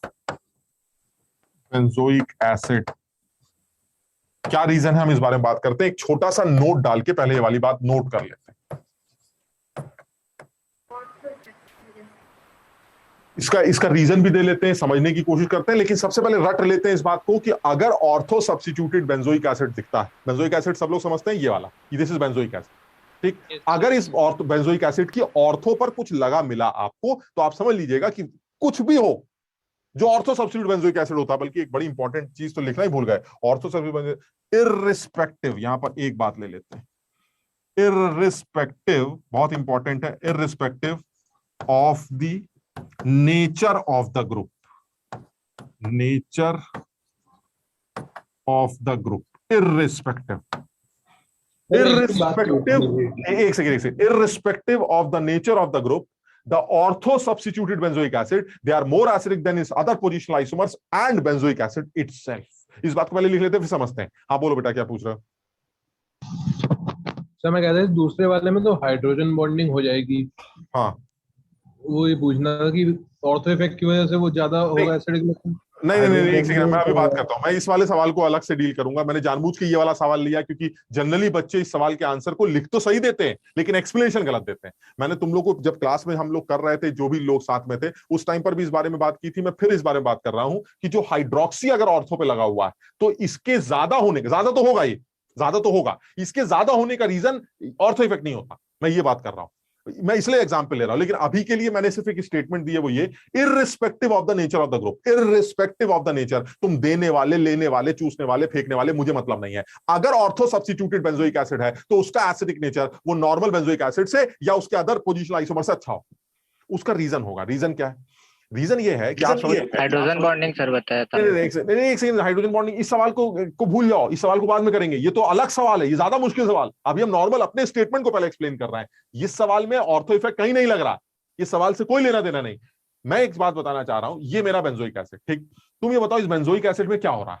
इस बेंजोइक एसिड में जो चांसेस दिखते हैं वो ये कि इस बेंजोइक एसिड का जो भी एसिडिक नेचर है, अच्छा है या बुरा है, उस एसिडिक नेचर में इस बेंजीन का अपना एक हाथ, क्या इस बेंजीन से जो इलेक्ट्रॉन्स हैं वो ऊपर की तरफ जा रहे हैं। बेंजीन अपना प्लस आर इफेक्ट शो कर रहा है। क्यों शो कर रहा है? बिकॉज इस कार्बन पे भी पाई बॉन्ड और उसकी ऑल्टरनेट कार्बन पे भी पाई बॉन्ड है। अब pi bond double bond O के साथ है तो ये पाई इलेक्ट्रॉन्स ऊपर की तरफ ऊपर उठ, यानी कहने का मतलब ये हुआ कि अगर मैं इस सवाल के साथ ये सवाल जोड़ूं कि मेरे पास एक अभी इस वाले सवाल को दोबारा उठाता हूं मैं। मेरे पास अगर मान लीजिए एक सवाल ये हो कि इन दोनों में ज्यादा अच्छा एसिड किसको कंसीडर किया जाए, और ये सवाल जेई में पूछा गया सवाल है, इन दोनों में ज्यादा अच्छा एसिड कौन सा है? एक फॉर्मिक एसिड ले लेते हैं, दिस इज फॉर्मिक एसिड, नाम भी थोड़ा थोड़ा याद फॉर्मिक एसिड ज्यादा। हाँ बिल्कुल, और ये आपका बेंजोइक एसिड, ये बेंजोइक एसिड। वो कह रहा है भाई फॉर्मिक और बेंजोइक में ज्यादा अच्छा कौन है, ये आईआईटी में पूछा गया सवाल। This is formic and this is benzoic. अब वो कह रहा है भाई इन दोनों में ज्यादा अच्छा एसिड कौन सा है, तो इसके आंसर में एक चीज, अच्छी चीज आएगी जो कि ऑर्थो इफेक्ट को एक्सप्लेन कर पाएगी। इसमें ये कहते हैं formic is better than benzoic. Reason बहुत क्लियर है, जो बेंजोइक एसिड होता है, इस बेंजोइक एसिड में एक यूनिक इफेक्ट लग रहा है जो दिखाई दे रहा है, जो ये वाला समझिए, यानी इलेक्ट्रॉन्स जो है वो रिंग से बाहर आ रहे हैं और इलेक्ट्रॉन्स के बाहर आने की वजह से एच का निकलना मुश्किल हो रहा है। बताओ समझे कि नहीं बात को? ये सब लोग समझ पा रहे हैं कि इलेक्ट्रॉन्स बाहर क्यों आ रहे हैं? कौन सा इफेक्ट लगा रही है? प्लस आर, शाबाश, ये बेंजीन प्लस आर इफेक्ट लगा। Pi bond, alternate pi bond, और डबल बॉन्ड हो, क्या बताया था? डबल बॉन्ड हो है तो इलेक्ट्रॉन्स ऊपर खींचेगा, ये इलेक्ट्रॉन्स बाहर निकलेंगे। यानी बेंजीन ये कह रही है कि मैं आपके मुंह पर रेजोनेंस की वजह से इलेक्ट्रॉन मारूंगी, तो एच क्या कहेगा? अरे यार इलेक्ट्रॉन मेरे मुंह पे आ रहा है, अगर एच के पास इलेक्ट्रॉन आएंगे तो इसका निकलना मुश्किल हो जाएगा। ये खराब acid as compare to this, क्योंकि यहां वो बदतमीजी नहीं। यानी मैं ये बताना चाह रहा हूं कि formic is better than benzoic because of this plus R effect of benzene, जो कि एसिडिक नेचर बेंजोइक एसिड का फॉर्मिक एसिड के रेस्पेक्ट में घटा रहा। यहां तक क्लियर है? ये ठीक है? अच्छा सोचिए जरा, कुछ ऐसा हो जाए, अब ये तो चलिए एक बात हो गई, आईआईटी में पूछा गया सवाल हो गया, भूल गए। कुछ ऐसा हो जाए जिसमें ये कहे बेंजीन भाई हम नहीं दे रहे तुम्हारे मुंह पे इलेक्ट्रॉन, हम तो नहीं मारते। ऐसे में इस आदमी का एसिडिक नेचर शूट कर जाता है, बढ़ जाता है। क्यों? क्योंकि अब इस बेंजीन का सिर्फ माइनस आई लगेगा। देख रहे हो बेंजीन का कार्बन पे pi bond, pi bond, pi bond, pi bond की वजह से इसका माइनस आई नेचर आ जाए। यानी कहने का मतलब ये हुआ, अब ये प्लस आर इफेक्ट किसी तरह से रोक दे, हमें नहीं पता कैसे रोकेगी, लेकिन अगर ये कह दे भाई हम तो नहीं देते प्लस आर इफेक्ट, हम नहीं देते इलेक्ट्रॉन ऊपर की तरफ, तो हाइड्रोजन क्या कहेगा? अबे नहीं आ रहे, नहीं आ रहे, निकलो निकलो। यानी उस केस में एसिडिक नेचर बढ़ जाए। ये कब हो सकता है? हमारे कहने से नहीं होगा, अरे भाई तू मत दे, तू दे दे, हमारे कहने से नहीं चलेगा। वो कहेगा भाई ऐसा आप तो दे नहीं सकते। क्यों? क्योंकि अब इस रिंग की पोजीशन इस COH ग्रुप के रेस्पेक्ट में चेंज हो चुकी, और ऐसा तभी हो सकता है जब आप इस COH को मजबूर कर दें कि वो रोटेट कर जाए। यानी कहने का मतलब ये हुआ कि अगर मैं इस बेंजीन के ऑर्थो पोजीशन पर सब्स्टिट्यूशन कर दूं, यानी ये मेरा COH ग्रुप है और इस COH ग्रुप की ऑर्थो पोजीशन पर किसी भी ग्रुप को लगा दूं, इररिस्पेक्टिव ऑफ द नेचर, किसी भी ग्रुप को लगा दूं तो ऐसे में इस COH ग्रुप और इस बल्की ग्रुप या इस ग्रुप के साथ जो भी स्टेरिक क्राउडिंग होगी, बल्क की वजह से जो रिपल्शंस होंगे, उस रिपल्शंस को मिनिमाइज करने के चक्कर में ये COH ग्रुप रोटेट कर जाएगा। और इस COH ग्रुप के रोटेट, यानी पहले तो ये ऐसे था, ये बेंजीन हो गई, ये ऐसे था, और जैसे ही COH ग्रुप के बगल में आपने कुछ लगाया, इस मोटापे की वजह से ये ऐसे करके रोटेट करेगा, और जैसे ये रोटेट करेगा, अब देखो ग्रुप वहां है और मैं ऐसे हो गया, तो रिपल्शन कम हो जाएंगे। बात समझ लो। और इस रिपल्शन को मिनिमाइज करने के चक्कर में COH रोटेट कर जाता है, और जैसे ही COH रोटेट करता है, इन पाई इलेक्ट्रॉन्स का अब इन पाई इलेक्ट्रॉन्स के साथ रेजोनेंस बंद हो जाता है, खत्म। ऐसे ही रेजोनेंस बंद होता है।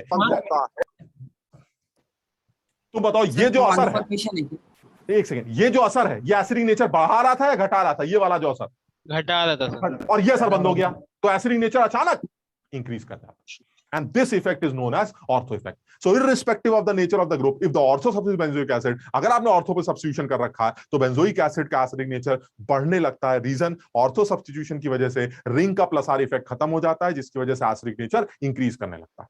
कुछ समझ पा रहे हो बात को? सर आप कह रहे थे कि प्लस आई इफेक्ट बंद होने के बाद प्लस आई लगेगा, वो प्लस आई कहां से? माइनस आई बेंजीन का माइनस आई लगेगा ना। बेंजीन तो कार्बन कार्बन होते हैं और पाई बॉन्ड के साथ होते हैं, पाई बॉन्ड का एस कैरेक्टर ज्यादा होता है तो चूसने का काम करती है। अच्छा बेंजीन का माइनस आई इफेक्ट होता है। तो लेकिन वो तब ना जब रेजोनेंस ना लग रहा हो, पहले तो यहाँ रेजोनेंस लग रही थी और इस रेजोनेंस की वजह से एसिडिक नेचर गिर रहा था। लेकिन अगर मान लीजिए ये किसी तरह से रोक दिया जाए तो इसके रोकने की वजह से कम वो रेजोनेंस वाला खेल खत्म हो जाएगा। तो ऐसे में कम से कम इस आदमी का एसिडिक नेचर इंक्रीज कर जाएगा। और इसका सबसे बढ़िया और मुश्किल एग्जांपल की बात कर रहे हैं, बहुत सिंपल सा, इसी यहीं पर लिखेंगे उस एग्जांपल को ताकि इस ऑर्थो इफेक्ट को कंपेयर कर पाए। ये आदमी ले लेते हैं, एक आदमी बेंजोइक एसिड है, ऑर्थो पर CH3 लगा देते हैं, एक आदमी बेंजोइक एसिड है, खाली ले लेते हैं, एक आदमी बेंजोइक एसिड है, इसकी पैरा पर CH3 लगा देते हैं, और एक आदमी बेंजोइक एसिड है, इसकी मेटा पर CH3 लगा देते हैं।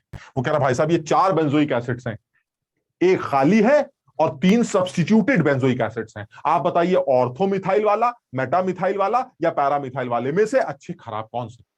अब देखो, जिस बच्चे को ऑर्थो इफेक्ट का आइडिया नहीं, वो निशान लगाना शुरू करेगा। मानते हो कि नहीं बात को? जो भाई पढ़ा लिखा बच्चा है फटाफट निशान लगाएगा और क्या कहेगा, अरे माइनस आ गया, अरे प्लस आ गया, वो आंसर निकाल लेगा। बात समझ रहे हो कि नहीं, जैसे हमने पहले सीखा था। लेकिन जिसको ऑर्थो इफेक्ट का नहीं आइडिया, उस आदमी को सबसे गंदा आदमी फर्स्ट लगता है। बताओ मानते हो कि नहीं?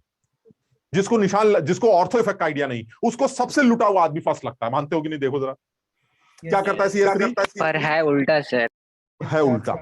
CH3 करता क्या बताओ? हाइपर से नेगेटिव देता है। मानते हो सब लोग? ऑर्थो पोजीशन पर माइनस आएगा। अच्छा, माइनस तो फिर ये भी देगा पैरा वाला, लेकिन फिर इंडक्टिव पास में है और माइनस। बात समझे कि नहीं? Yes sir. तो जिस बच्चे को ऑर्थो इफेक्ट नहीं है वो कहेगा दी तो बहुत बड़ा माइनस आ गया, हाइपर इंडक्टिव, बर्बाद। और माइनस आने से H का निकलना मुश्किल, वो तो इसको बर्बाद कहेगा, जबकि एक्चुअली सबसे अच्छा आदमी है। क्यों? क्योंकि इसको तो अलग करना है ना। इसमें तो हाइप क्या माइनस प्लस कर रहा हो, इसको बाहर निकालो। यहां ऑर्थो इफेक्ट लग रहा है, और इस ऑर्थो इफेक्ट की वजह से इस आदमी का एसिडिक नेचर इन सब से, खुद बेंजोइक एसिड से और इसके दूसरे पोजिशनल आइसोमर से, CH3 की ऑर्थो, CH3 की मेटा, CH3 की para, they all are positional isomers. इनकी पोजिशनल आइसोमर से सबसे ज्यादा अच्छा कौन होगा? ऑर्थो। यानी जो सबसे अच्छा आदमी होना चाहिए वो मेरा फर्स्ट होना चाहिए। लॉजिकली सबसे अच्छा आदमी फर्स्ट। उसके बाद सेकंड, थर्ड, फोर्थ में आपको जैसा करना है, जैसे करते थे वैसे करके अपना चुपचाप आंसर निकालिए, बात खत्म करिए। जैसे करते थे, अब कोई ऑर्थो इफेक्ट नहीं है, अब अपना नॉर्मल तरीका लगाइए, निशान लगाइए, अपना खत्म करिए। अब निशान लगा लेते हैं, CH3 यहां माइनस दे रहा है हाइपर की वजह से, और ये CH3 यहां डेल माइनस दे रहा है। बताओ समझे? सबसे अच्छा आदमी कौन हुआ? ये तो अलग ही हो गया, उसको अलग करो। फिर कौन आएगा? जहां कम से कम कुछ नहीं है, सेकंड के बाद जहां डेल माइनस, और सबसे लूटा आदमी हमारा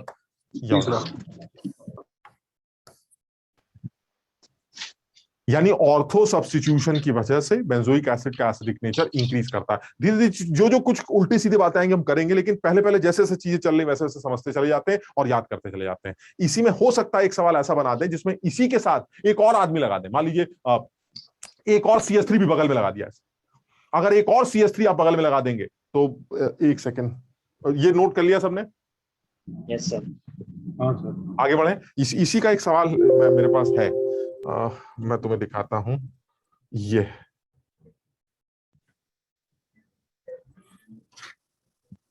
सवाल, ये पहला आदमी है, ये है और ये। वो कह रहा भाई साहब इनमें बताइए, तो आंसर ही लिख दिया मैंने। बहरहाल तो तुम अपने हिसाब समझ के देखो। अब इन सब में देखो जरा, आप हमें निकालना है एसिडिक नेचर और इन सबको बेंजोइक एसिड के साथ कंपेयर करना। तो इसमें तो सोचना ही नहीं है कि अगर आप बेंजोइक एसिड के साथ कंपेयर करना चाह रहे हैं तो बेंजोइक एसिड इन सब में सबसे बर्बाद, क्योंकि मेरी बात समझ लो कि नहीं सब लोग, क्योंकि बेंजोइक में कुछ नहीं हो रहा, बेंजोइक में बेंजीन कैरी ले रेजोनेंस इलेक्ट्रॉन, बर्बाद हो गया। इन सब में कम से कम ऑर्थो इफेक्ट थोड़ा सा यहां भी लग रहा है। सर एमी क्या है सर? मिथाइल, अरे Me methyl CH3 group, Me तो मिथाइल ग्रुप होता ना।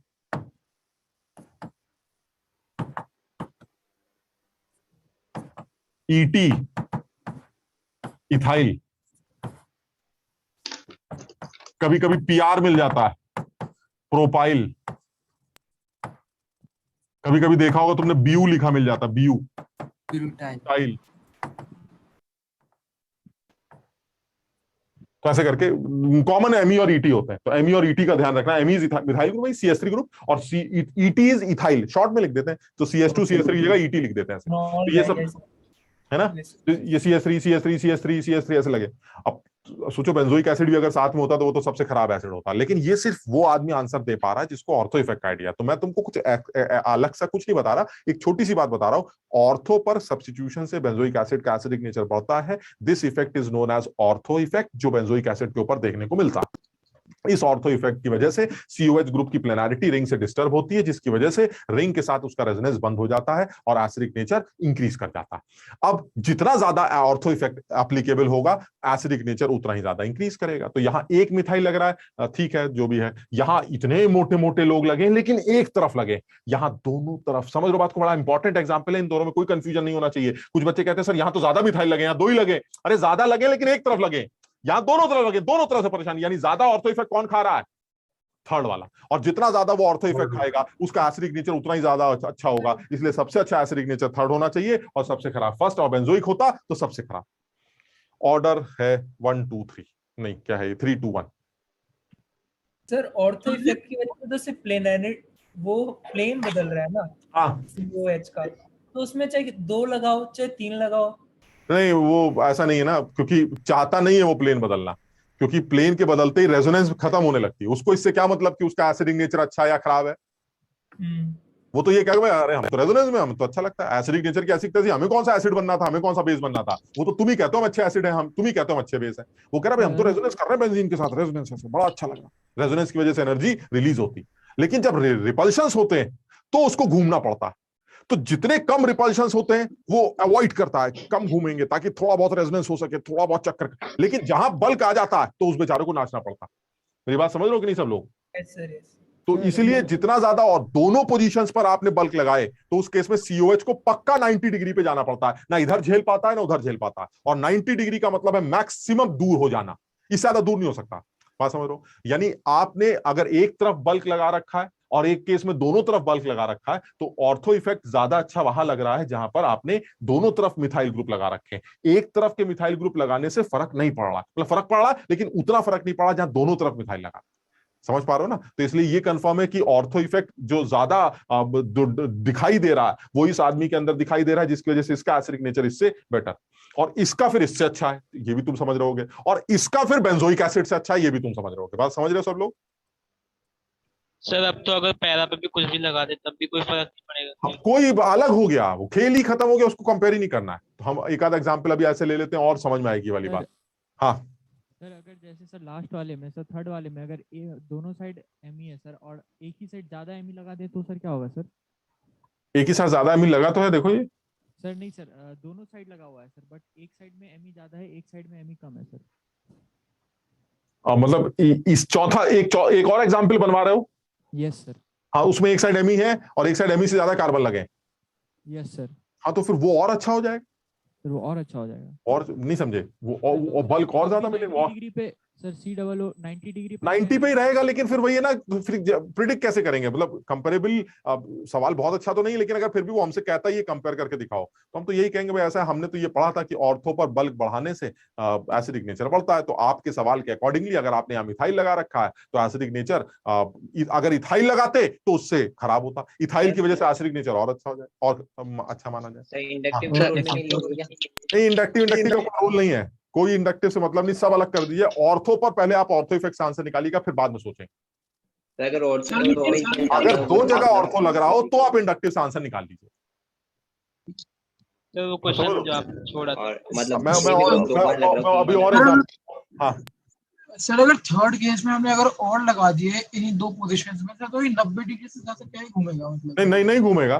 तो लेकिन अब हम आंसर कैसे निकालें? मतलब हम आंसर क्या बोले, ये तो नहीं कह सकते कि दोनों का बराबर होगा, अंतर तो आएगा कुछ ना कुछ, समझ लो कुछ तो डिफरेंस। तो हम एक ही चीज सोच लेते हैं कि अगर आपने ऑर्थो पे सब्स्टिट्यूशन बढ़ाया या बल्क बढ़ाया तो एसिडिक नेचर आपका कम ही सही लेकिन बढ़ेगा। हम तो ऑर्डर के सीक्वेंस में उस बल्क को कंसीडर करेंगे ही करेंगे। ठीक है सर, ठीक है ना? तो वो लेकिन फिर वो सवाल बहुत अच्छा नहीं, तुम देखो किस तरह सवाल। हाँ सर अगर सब्स्टिट्यूशन बढ़ रहा है तो वहां पे भी इंडक्टिव का केस नहीं लेंगे अपन? नहीं, बिल्कुल नहीं लेंगे। मतलब सब्स्टिट्यूशन बढ़ भी रहा है तो भी इंडक्टिव से कोई लेना देना नहीं है, ऑर्थो इफेक्ट से ही सब कुछ डिसाइड होगा। ऑर्थो इफेक्ट ही आपके एसिडिक नेचर को बढ़े करेगा, आप इररिस्पेक्टिव आप क्या करने जा रहे हैं, मतलब समझ लो। लेकिन अगर अलग अलग ग्रुप्स लगे हैं जिनके इफेक्ट्स अलग अलग हैं, उस केस में आंसर निकालते वक्त कुछ सोचा जा सकता है, अदरवाइज तो बल्क ही डिसाइड करेगा कि आपका एसिडिक नेचर बढ़ रहा है घट रहा है। जैसे मैं और भी एक आध एग्जांपल लेता हूं, जो समझ में आ रहा है वो ये आ रहा है कि अगर COH ग्रुप के बगल में कोई ग्रुप लगा तो वो उसको एसिडिक नेचर को अच्छा कर रहा है। ठीक, इसी में जैसे एक दो एग्जांपल ऐसे लेंगे जो थोड़ा सा हटके, जिनका आंसर देखने से लगता है कि ऑर्थो इफेक्ट से निकल के आएगा, लेकिन एक्चुअली वो आंसर ऑर्थो इफेक्ट से नहीं आता। और इसलिए मैंने जानबूझ के उनको लिखा भी है। मतलब तुम ये मत सोचना कि हमें इतनी मुश्किल से ऑर्थो इफेक्ट समझ में आया और आपने जो है उसको चेंज कर दिया। मैंने सवाल लिया था वो ये। फिर मैं इसी का एक थोड़ा सा बड़ा सवाल भी तुम्हें करके दिखा दूंगा। ये क्या यार, एक सेकेंड, ये सवाल था। अब पहला ये था, दूसरा ये था, तीसरा ये था, चौथा ये था। ठीक, अब तुमने अभी देखा कि इसके लिए जो है हमने जब आंसर निकालना है तो अब देखो, तुम आंसर अब भी सही बताओगे, लेकिन तुम उसके एक्सप्लेनेशन को गलत मत करना। बस मैं चाह रहा हूं, मैंने जानबूझ के ये सवाल लिया है ताकि तुम्हें एग्जैक्टली एक्सप्लेनेशन भी पता चले। मेरे ख्याल से जिस बच्चे को ऑर्थो इफेक्ट समझ में आ गया, जिसने इतना पढ़ाई कर ली है, जितना अभी बताया गया है, वो सबसे अच्छा आदमी किसको मानता है? सेकंड को। उसके बाद बाकी अपना निशान लगा लेना, अपना काम चल जाएगा। चलो निशान सब लगा लेते हैं, ऑर्डर ही लिख देते हैं और ऑर्डर ही सही आएगा हमारा। इसको तो अलग ही कर लेते हैं, इससे कोई लेना देना नहीं हमारा। इसको निशान से कोई लेना देना, इसको बाहर करिए। अब बाकी में निशान लगा लीजिए। क्या लगेगा बताओ यहाँ पर? कौन सा एच निकालोगे, ऊपर वाला नीचे वाला? नीचे वाले। अरे एसिड है, एसिड तो ऊपर वाला। एसिड क्या यस सर समझ लो ना, एसिड तो अपना OH वाला एच देता है ना, COH वाला एच, ये वाला एच, ये थोड़ा एसिड है। यस सर कभी कभी ये भी एच देता है, लेकिन समझ लो ना। अब बात कंपैरिजन की है, हम हैं अब, तो हम एसिडिक, यानी this compound is acid due to this COH group, not because of this OH group. तो इसका मतलब ये H निकलेगा। अब ये H निकलेगा तो इसका मतलब इसके नीचे के निशान की बात करते हैं। अब बताओ ये OH इस जगह क्या निशान लगा रहा है? Del positive. शाबाश, माइनस आई है भैया, डेल प्लस आ रहा है। ठीक, और ये OH यहाँ कौन सा निशान लगा रहा है? Minus due to resonance. बिल्कुल सही है, माइनस ड्यू टू रेजोनेंस, क्योंकि वही OH है ये जो रेजोनेंस से देता और इंडक्टिव से लेता। बात समझ गए बात को? Yes sir. जैसे OR करता है वैसे वही ये भी करता है। ठीक, अब आप आंसर निकालिए। अब ठीक है, इसको अलग कर दिए सर, दिस इज नंबर 1 और बाकी आपको दिखाई दे रहा है नंबर 1, नंबर 2, नंबर 3 बर्बाद। क्लियर? Yes sir. ऑर्डर बनना चाहिए। वो ऑर्डर क्या बनना चाहिए हमारे हिसाब से? ऑर्डर आना चाहिए, सबसे पहले कौन आना चाहिए? सबसे पहले आना चाहिए सेकंड, फिर आना चाहिए थर्ड, फिर आना चाहिए फर्स्ट और सबसे खराब। ये हमारा आंसर है। तुमने बाकायदा आंसर निकाला। चलिए इस सवाल का आंसर भी देख लेते हैं। इस सवाल का जो आंसर आ रहा है वो ये आ रहा है। सबसे पहले 2 आ रहा है, फिर 3 आ रहा है, फिर 1 आ रहा है, 4 आ रहा है। ये आंसर आ रहा है। यही तो आंसर हमारा भी आ रहा है, लेकिन आंसर तो सही आ रहा है, लेकिन गड़बड़ एक है। उस गड़बड़ को ना करना, इसलिए इस सवाल को दिया मैंने कि इस सेकंड को तुमने सबसे अच्छा बोला, सही है, आंसर यही है। लेकिन इसके सबसे अच्छे होने का आंसर क्या था तुम्हारा? ऑर्थो इफेक्ट, यही तो लिखा तुमने, इसी वजह से तुमने आंसर बताया ना। Yes sir. हाँ सर। एक्चुअली ऐसा नहीं, बस ये बताना चाह रहा हूं, हाइड्रोक्सी ग्रुप और नाइट्रो ग्रुप के केस में, अभी मैं नाइट्रो का भी एक एग्जांपल लेके दे देता हूं तुम्हें, हाइड्रोक्सी OH लगा हो बेंजोइक एसिड के बगल में या NO2 ग्रुप लगा हो, तो इसके अच्छे होने में इंडक्टिव, क्या कहते हैं उसको, ऑर्थो इफेक्ट का कोई रोल नहीं। इसके अच्छे होने में सिर्फ एक आदमी का रोल है, दैट इज हाइड्रोजन बॉन्डिंग।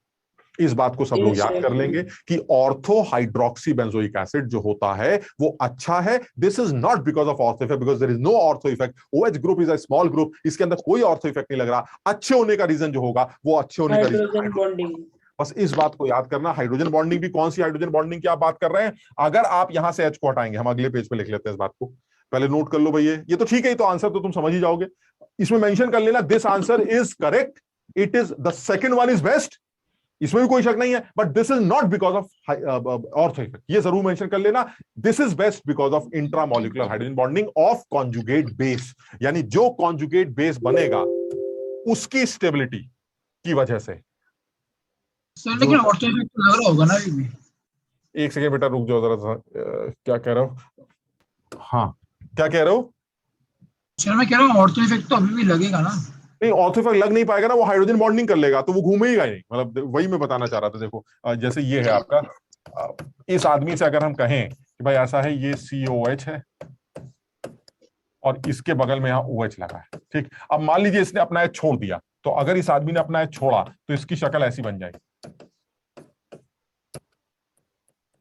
और इस O पे माइनस आ जाएगा H के निकलने के बाद, माइनस डबल बॉन्ड के साथ रेजोनेंस करेगा ऐसे। Yes sir. उस रेजोनेंस का मतलब एक निगेटिव चार्ज जो है वो दो लोगों में नाच रहा है, तो इसका मतलब दोनों के ऊपर -½ का चार्ज, ऐसे समझाने के लिए बोल रहा है। इसके ऊपर भी -½ आ गया, इसके ऊपर भी -½ आ गया, और वो निगेटिव चार्ज ऐसे नाच रहा है। क्लियर? Yes sir. अब ये जो निगेटिव चार्ज आया है, दिस इज कॉन्जुगेट बेस। ये है मेरा कॉन्जुगेट बेस। किसका कॉन्जुगेट बेस? इस एसिड का कॉन्जुगेट बेस। ये now this conjugate base is this is stable due to intramolecular hydrogen bonding, यानी इस इंट्रामोलिकुलर हाइड्रोजन बॉन्डिंग की वजह से ये कॉन्जुगेट बेस हमारा मस्त हो रहा है। कोई ऑर्थो इफेक्ट नहीं है। अगर कोई पूछे hydroxy benzoic acid, ortho hydroxy benzoic acid is अच्छा acid as compare to other positional isomers of hydroxy benzoic acids और benzoic acid, the reason is not ortho effect, the reason is stability of this conjugate base due to intramolecular hydrogen bonding. This is due to intramolecular hydrogen bonding. Clear? बिल्कुल, मतलब इसमें तुम दिमाग मत लगाओ, पूछो मत। जो क्यों भाई, अगर ये एग्जांपल फिर ना लिखता ना, मैं ऑर्थो इफेक्ट पढ़ा दी, बात खत्म हो गई। ये एग्जांपल जानबूझ के लिख के लाया हूं ताकि तुम लिखते हुए गलती ना करो। आंसर तो तुमने दे दिया था सही, इसके अलावा भी जो सवाल लेंगे अभी हम, उसका भी तुम आंसर सही लिख दोगे, क्योंकि तुम आंसर सही लिख दोगे, दिमाग में ऑर्थो रहेगा। मैं 2 एग्जांपल ऐसे लेके आ रहा हूं जिसमें तुम्हें ये बताना चाह रहा हूं कि आंसर भले सही आ रहा, मुझे इससे मतलब नहीं, एक्सप्लेनेशन में ऑर्थो इफेक्ट नहीं आना चाहिए, एक्सप्लेनेशन में कहीं ऑर्थो इफेक्ट का नाम नहीं आना चाहिए, एक्सप्लेनेशन में इंट्रामोलिकुलर हाइड्रोजन बॉन्डिंग का नाम आना चाहिए। ये बताना चाह रहा हूं। सर ये बता के आप क्या बताना चाहते हो? मतलब सर हाइड्रोजन बॉन्डिंग बता के, मतलब हम ये बताना चाह रहे हैं कि actual reason ortho hydroxy benzoic acid के अच्छे होने का हाइड्रोजन बॉन्डिंग, ये बताना। Theory question. हाँ, थ्योरेटिकली कहीं भी पूछ, क्या करें? आंसर तो सेम ही आ रहा है ना, तो आंसर तो आ ही जा रहा है सर। आंसर तो आ ही रहा, लेकिन मैं ये बताना चाह रहा हूँ, थ्योरेटिकली कोई पूछे भाई ऑर्थो हाइड्रोक्सी बेंजोइक एसिड अच्छा होता है, this is due to hydrogen bonding या this is due to ortho effect, तो बोल देना नहीं, कोई ऑर्थो नहीं है, या हाइड्रोजन बॉन्डिंग है जो कॉन्जुगेट बेस की स्टेबिलिटी को बढ़ा रही। ये बताना चाह रहा हूं। अच्छा ठीक है ना। और ये साफ किताबों में मेंशन किया गया है, बिल्कुल साफ मेंशन किया गया है कि बिल्कुल जो है बदतमीजी मत करिएगा, ऑर्थो इफेक्ट का दूर से भी नाम मत लीजिएगा। और लॉजिकल भी है ना, तुम ये कह रहे हो घूम जाएगा, कैसे घूम जाएगा? अब तो बंद गया ना, बंद गया, देखिए बंधा हुआ है, अब कैसे घूम जाएगा? नहीं समझे मेरी बात, समझ रहे हो? तो हाइड्रोजन बॉन्डिंग मान देगी, आप नहीं घूमे फूमेगा, कोई ऐसा ही ऑर्थो इफेक्ट नहीं लग रहा है। ठीक है ना। इसी तो आपने जो स्टेटमेंट बताई थी हाइड्रोक्सी और नाइट्रो वाली, वो एक बार रिपीट कर दीजिए। मैं अभी बताता हूँ। हाइड्रोक्सी वाली तो ठीक है, yes sir. Hydroxy, ortho hydroxy benzoic acid is stable, more acidic because of stability of the conjugate base due to intramolecular hydrogen bonding. Stability of the conjugate base due to मैं यहाँ लिख के देखता हूँ, यहाँ लिख देता हूँ। इस एग्जाम्पल को लेते हैं, सेम सवाल है ये, कहीं जेईई एडवांस का देखो कोई प्रॉब्लम लिखा है। ठीक, ये देखिए सवाल आ गया, अरे आंसर नहीं देना है, जैसे अरे आंसर ये है और क्या ये। अब तुम अपने आप समझना जरा, कुछ तुम ऑर्थो की ऐसी की तैसी, ठीक, अपने मतलब कोई इफेक्ट नहीं, हम अपने हिसाब से आंसर देते हैं। तुम ये मानते हो कि ये सारे लोग तो अपने हिसाब से आंसर दे ही देंगे, ये तो अभी हमने निकाले भी थे ये तीनों, ठीक। अब यहाँ झंझट, और फिर यहाँ और लगा दिए दो वजह से। अब जो बच्चा आंसर देना चाहता है, तुम अपने हिसाब से दो जरा इसका आंसर बताओ। ये तो तुम तीनों आंसर सही निकाल ही लोगे, यस सर। गड़बड़ इन्हीं में होगी, इनमें भी क्यों गड़बड़ होगी सर? दो लगा दिया आपने, बताया तो दो आंसर तो सही आ रही। नहीं एच बॉन्डिंग छोड़िए, एच बॉन्डिंग छोड़िए, अभी आप अपना आंसर दीजिए ना। आपको नहीं आती हाइड्रोजन बॉन्डिंग, तब भी आंसर क्या लिखेंगे आप? ज्यादा है सर, ज्यादा ऑर्थो लगेगा, ज्यादा ऑर्थो का एसिडिक नेचर बढ़ जाए और बढ़ जाएगा, तो आपका भी आंसर सही आ रहा है। अरे सर ये तो क्या, और ऑर्थो इफेक्ट से भी आंसर सही आ रहा है। मैं ये बताना चाह रहा हूँ ऑर्थो से भी सही आ रहा है, लेकिन एक्सप्लेनेशन में ऑर्थो मत दीजिएगा। साफ लिखा है देखो, no SIR effect, no ortho effect, या कोई ऑर्थो इफेक्ट, स्टेरिक इनहिबिशन नहीं हो रहा है, कोई स्टेरिक क्राउडिंग की वजह से इफेक्ट नहीं लग रहा है। जो भी आंसर है वो हाइड्रोजन बॉन्डिंग की, जो भी आंसर डिसाइड करेगा वो हाइड्रोजन बॉन्डिंग करेगा, कॉन्जुगेट बेस की स्टेबिलिटी डिसाइड करेगा। मेरी बात सब लोग समझ रहे हैं कि नहीं? Yes sir. है ना? तुम आंसर भले सही दे दो, हम तो कहते हैं आईटी के एडवांस के पेपर में जब ये सवाल आया होगा, है ना, उसने ऑर्डर पूछा होगा, ऑर्डर बताओ, तो जो बच्चे को जैसे समझ में आता है ऑर्थो का 2 लोगों का लग रहा है ज्यादा लगता है, ज्यादा अच्छा एसिड हो गया, खत्म हो गया, उसका भी आंसर ये आएगा। और जो समझदार होंगे उन्होंने भी आंसर सही निकाला होगा। अच्छा सवाल ये है कि अगर पूछता कि this is best due to more ortho effect और ये सब, तब मजा आता कि जिन्होंने ऑर्थो से इसको बेस्ट बोला था उनकी बैंड बच जाती, और जो इस बात को स्टेबल बोल रहा है बिकॉज ऑफ कॉन्जुगेट बेस की स्टेबिलिटी, वो सही। अब आप देखिए, मैं इसका कॉन्जुगेट बेस बना के दिखाता हूं, इसका भी मैंने बनाया था, इसका भी बना के दिखाता हूं, तो आप समझ जाए। हाँ सर, तो फिर ऑर्थो, जहाँ पे ऑर्थो इफेक्ट लगता है सर, उसका एक एग्जांपल बता दीजिए सर। अभी तो CS3 कर लिया था सर, तो जब CS3 की वजह से तो हाइड्रोजन बॉन्डिंग नहीं होगी। नहीं सर, तो ये इसीलिए तो मैंने दो अलग, जहां लगेगा वहां हर जगह लगेगा, जहां नहीं लगेगा वो 2 एग्जांपल, एक OH वाला यस सर, और एक NO2 वाला, बस बात खत्म। ओके सर, समझ समझ। अब जैसे दूसरा ले लेते हैं, दूसरे पेज पे बना ले, ये नोट कर लेना एक बार, या अभी PPT है ना, नेक्स्ट पेज पे बना हो गया नोट सर।